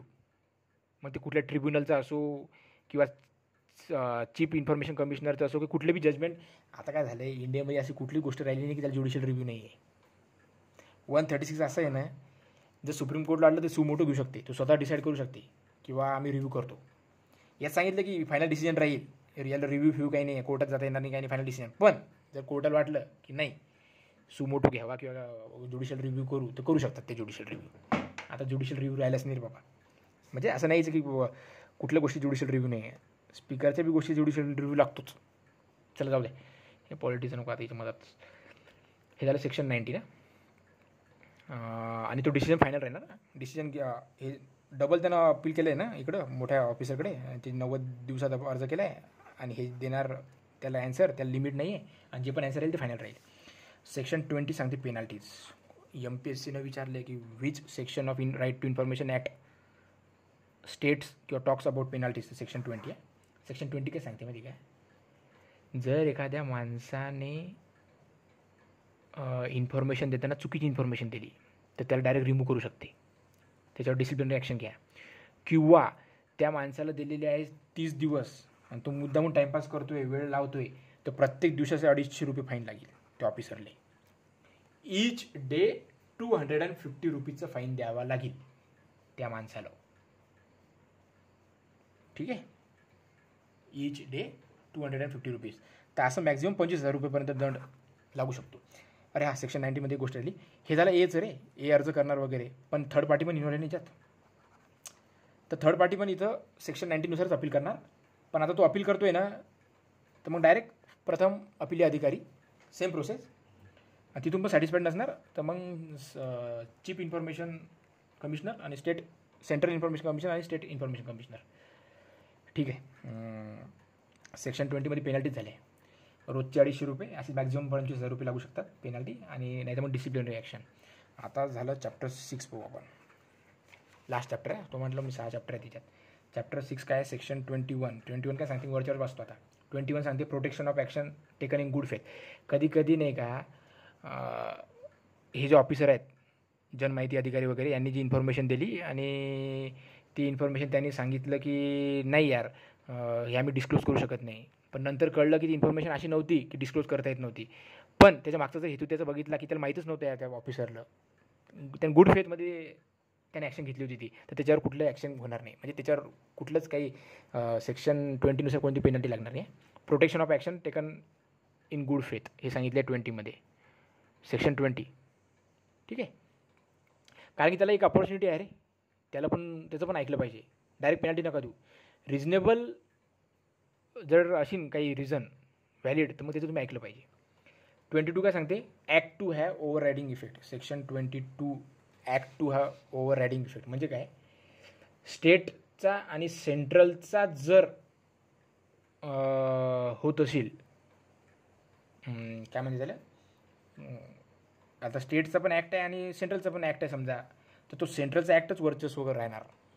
ठीक आहे, act to have over riding effect. This provision of the provision of this act shall have, म्हणजे त्यांचे हायर याचं वर्चस्व राहील थोडक्यात. जाऊ दे, काही एवढं डोकं लावायचं काम नाही याच्यात. सेक्शन 22 म्हणजे काय की सेंट्रल गव्हर्नमेंटचा ॲक्ट हा मोठा राहणार, किंवा RTI ॲक्ट हा कुठल्या पण ॲक्टपेक्षा या रिलेटेड, इन्फॉर्मेशन रिलेटेड हा फायनल राहील किंवा हायेस्ट राहील. नंतर सेक्शन 23 सांगते बार ऑफ ज्युरिस्डिक्शन ऑफ कोर्ट्स. म्हणजे काय, कोर्टला इंटरफेअर करता येत नाही याच्यात. मग कुठला ऑफिसर इन्फॉर्मेशन देतो आहे हे ते, नो कोर्ट शाल एंटरटेन. ठीक आहे, म्हणजे यामध्ये कोर्टला हस्तक्षेप करायचा अधिकार नाही आहे. नंतर 24चं मी फक्त नाव वाचतो, act not to apply to certain organisation. ठीक आहे, आता यामध्ये काय सांगितलं माहिती काय, काही गोष्टी आहेत. ठीक आहे, काही गोष्टी आहेत. सेक्शन 24 सांगते की हा ॲक्ट काही ऑर्गनायझेशनला लागू होत नाही. तुम्ही म्हणसाल की मला राईट टू इन्फॉर्मेशननुसार आर्मीची माहिती पाहिजे, तर नाही. तर सेक्शन 24मध्ये शेड्यूल 2, ठीक आहे, शेड्यूल 2मध्ये काही ऑफिस येतात, असे ऑफिस येतात शेड्यूल 2मध्ये. हे बघा, सेक्शन 24 काय सांगते, act not to apply to certain organisation. कुठल्या ऑर्गनायझेशन येते आहे, तर शेड्यूल 2मध्ये दिलेले आहे. काय यार, शेड्यूलचं स्पेलिंग चुकलेलं आजकाल. शेड्यूल 2मध्ये दिलेले आहे ऑफिस. कुठले ऑफिस आहे शेड्यूल 2चे मी वाचून दाखवतो फटाफट तुम्हाला. शेड्यूल 2मध्ये ऑफिस कुठले आपण बघू. Intelligence bureau, raw research and analysis wing of cabinet secretariat. नंतर इंटेलिजन्स डायरेक्टोरेट ऑफ इंटेलिजन्स. नंतर सेंट्रल इकॉनॉमिक इंटेलिजन्स ब्युरो. नंतर ED directorate of enforcement. Narcotics control bureau. Aviation research centre. Border security force. Central reserve police force. Indo Tibetan border police. Central industrial security force CISF. National security guard NSG commandos. Assam rifles. Special service bureau CID आणि etcetera. म्हणजे हे 18 points आहेत. 18 organisations आहेत. ह्या या 18 organisation schedule 2मध्ये दिलेले आहेत, यांना हा ॲक्ट लागू होत नाही, हे सेक्शन 24मध्ये सांगितले. चला, सेक्शन 24 झाला. हां, पण असं नाही आहे. आता समजा आसाम रायफल फॉर एक्झाम्पल, तू म्हणसान आसाम रायफलमध्ये लागू होत नाही हा ॲक्ट, पण आसाम रायफलमध्ये जर करप्शनचे चार्जेस असतील तर तिथं कुठं integrity of India and security of नेशनला धोका आहे. तर करप्शनचे तुम्ही चार्जेस RTIमध्ये येऊ शकता, त्याच्यावर तुम्ही घेऊ शकता. हे पाय, सेक्शन 24 सांगतो की act not to apply to certain organisation. मग आता इंटेलिजन्स, सिक्युरिटी ऑर्गनायझेशन, हे सगळ्या गोष्टी सेकंड शेड्यूलमध्ये दिलेल्या आहे की कुठल्या कुठल्या ऑर्गनायझेशनला ॲक्ट अप्लाय होत नाही. पण तिथं जर कंप्लेंट असेल ह्युमन राईट्सची किंवा करप्शनची, ह्युमन राईट व्हायोलेशन होत असेल आसाम रायफल्समध्ये किंवा नॅशनल NSGमध्ये होत असेल, नॅशनल सिक्युरिटी गार्ड्समध्ये human rights violation, human right आणि करप्शनचे चार्जेस, हे 2 चार्जेस असतील या कुठल्याही 18 ऑर्गनायझेशनमध्ये, तर मग RTIच्या अंडर येणार ना ते. मग तुम्हाला 30 दिवसात इन्फॉर्मेशन द्यायची आहे. पण मग इथं कोण राहणार ऑफिसर? तिथला कॉम्पिटंट ऑथॉरिटी, म्हणजे मग रॉचा हेड किंवा मग आसाम रायफलचा हेड. तुला सांगितलं ना कॉम्पिटंट ऑथॉरिटी म्हणजे काय, त्या डिपार्टमेंटचा हेड, मग तो माहिती देणार. ठीक आहे. सेक्शन 25 काय सांगते? Monitoring and reporting. आता इयरली रिपोर्ट करायचं गव्हर्नमेंटला, ईच मिनिस्ट्रीचा टू सेंट्रल इन्फॉर्मेशन कमिशन. ठीक आहे. म्हणजे काय आहे, एखादी मिनिस्ट्री आहे, फॉर एक्झाम्पल ॲग्रिकल्चर मिनिस्ट्री, यामध्ये वर्षभरात किती RTI आले, त्या किती RTIचं तुम्ही उत्तर दिलं, किती RTI तुम्ही फेटाळले, या सगळ्याचं ऑडिट दरवर्षी होणार. आणि याचं इन्फॉर्मेशन हे मिनिस्ट्री कोणाला देणार? CICला देणार. ठीक आहे. म्हणून 25मध्ये सांगितलेले बाबा, 25 सेक्शन्स काय सांगते? Monitoring and reporting. ठीक आहे. तुम्ही किती गोष्टी म्हणजे किती RTI फेटाळले, किती ॲक्सेप्ट केले, किंवा मग तुम्ही त्याचे उत्तर कसे दिले, अर्धवट दिले, काय दिले, ह्या सगळ्या गोष्टी तुम्हाला इयरली रिपोर्ट करायच्या आहेत CICला. Each ministry, each department, each government, each public ऑथॉरिटीला ह्या गोष्टी करायच्या आहेत. सेक्शन 26 काय सांगते? सेक्शन 26 आपण आता फास्ट बघतो. सेक्शन 26चं नाव आहे appropriate government to prepare programmes. Appropriate government to prepare programme. हां, म्हणजे काय आहे, यामध्ये दिलेलं आहे की एज्युकेशनल प्रोग्राम किंवा हा ॲक्ट कसा इम्प्लिमेंट करायचा, कसा पब्लिक लोकपर्यंत अवेअरनेस क्रिएट करायची, कसं एनकरेज करायचं लोकांना, किंवा हा ॲक्ट कसा इफेक्टिवली पब्लिक डोमेनमध्ये आणायचा, ह्या सगळ्या गोष्टी दिलेल्या आहेत सेक्शन 26मध्ये. सेक्शन 27मध्ये काय सांगितले? Power to make rules by appropriate government. आता हा ॲक्ट इम्प्लिमेंट करताना काही काही गोष्टी चेंजेस करावं लागतील. आता या ॲक्टमध्ये सांगितलं आहे की तुम्ही लेखी अर्ज किंवा प्रिंटेड अर्ज देऊ शकता, पण स्टेटला कळलं की नाही तुम्ही ईमेल थ्रू पण करू शकता. मग स्टेट आपापलं डिसाईड करणार.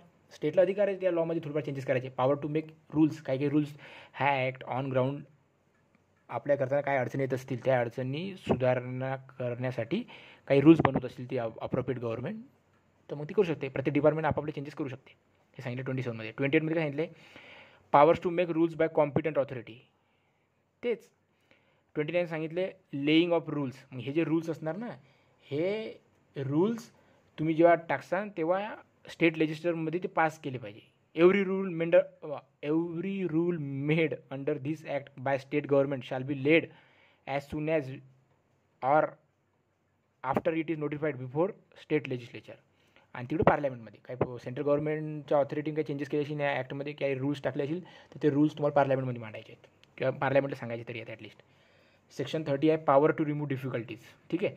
आता हा ॲक्ट अप्लाय होत असताना जर काही अडचणी येत असतील तर सेंट्रल गव्हर्नमेंटला अधिकार आहे की ते डायरेक्शन देणार त्या डिपार्टमेंटला की तुम्ही हा अप्लाय करा रे बाबा हा ॲक्ट. मग पॉवर टू रिमूव्ह डिफिकल्टीज. ठीक आहे. एखादा डिपार्टमेंट आहे तो हा ॲक्ट लागू करण्यासाठी उदासीन आहे किंवा त्याची इच्छा नाही आहे, तर मग सेंट्रल गव्हर्नमेंट डायरेक्ट त्याला डायरेक्शन देणार तुम्ही अप्लाय करा, नाही तुमचं ॲक्शन घेऊ. Power to remove difficulties. आणि लास्ट आहे बाई, लास्ट सेक्शन 31. वाव, मस्त वाटते. 1 घंटा 34 मिनिट झाले. सेक्शन 31 सांगते the freedom of information act 2002 is repealed. म्हणजे मी तुम्हाला पहिले बोललो होतो ना की 2002मध्ये जेव्हा अटल बिहारी वाजपेयी गव्हर्नमेंटनं आणलं होतं. त्या ॲक्टचं नाव होतं फ्रीडम ऑफ इन्फॉर्मेशन ॲक्ट 2002. हा ॲक्ट डिलीट केला आहे हे सांगते सेक्शन 31. आणि मग कुठला ॲक्ट आणला आहे? The right to information act 2005. हे झाले भाई आपले सगळे सेक्शन. आता काय सांगितलं आहे?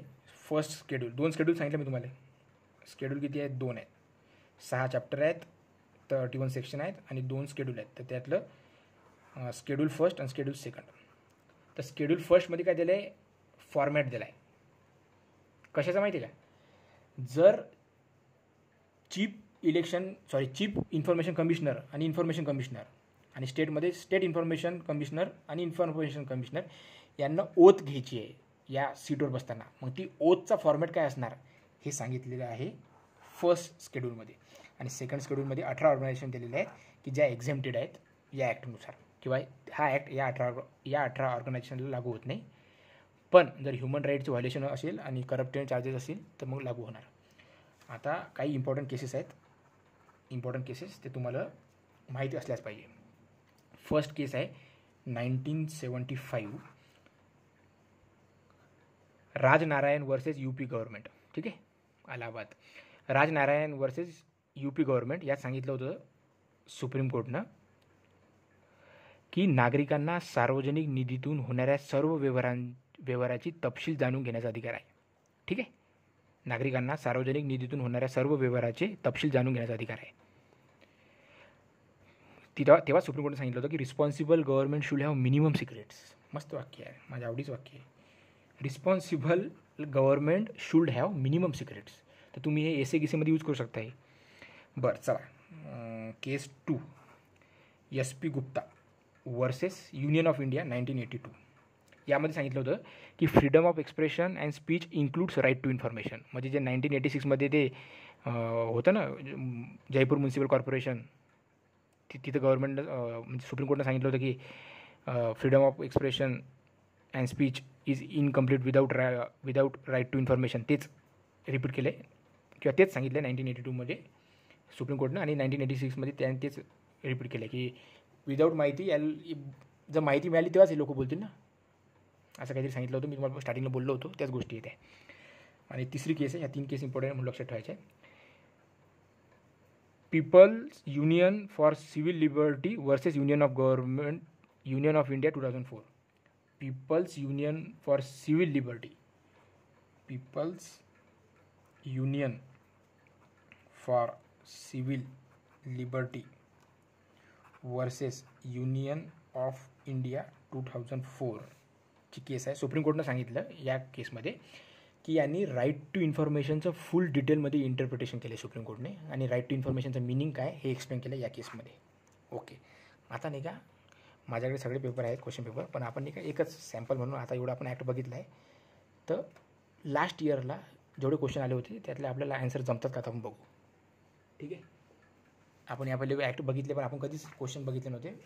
तुम्ही हा व्हिडिओ पाहिला की कुठलाही माझा लॉचा व्हिडिओ बघितला आणि डायरेक्ट क्वेश्चन पेपर घेतले तर सगळे तुम्हाला सॉल्व्ह होणार. ठीक आहे, तर क्वेश्चन नंबर 120 पासून नाही का GS2 होता 2019 सामान्य अध्ययन 2 GS2 120च्या पुढे लॉसचे क्वेश्चन असतात. 30 क्वेश्चन असतात लॉसचे. आता यावेळेस वाढणार आहेत. राईट टू इन्फॉर्मेशन आहे काही इथे. According to section dash of RTI Act 2005, action of removal against the state chief information commissioner and the information commissioner can be taken on similar ground by governor on the report from Supreme Court after inquiry. आपण वाचलं होतं ना ते कुठल्या सेक्शनमध्ये? Section हे बा तुम्हाला मी सांगितलं होतं, विसरले का आठवते तुम्हाला? पहा सेक्शन तुम्हाला मी काय बोललो होतो, सेक्शन 17 आहे का नाही? आपण बघितलं होतं ना की कुठले 3 सेम आहेत, कुठले 3 सेम आहेत. कुठे गेला आपलं रफ कागदमध्ये लिहिलं होतं मी,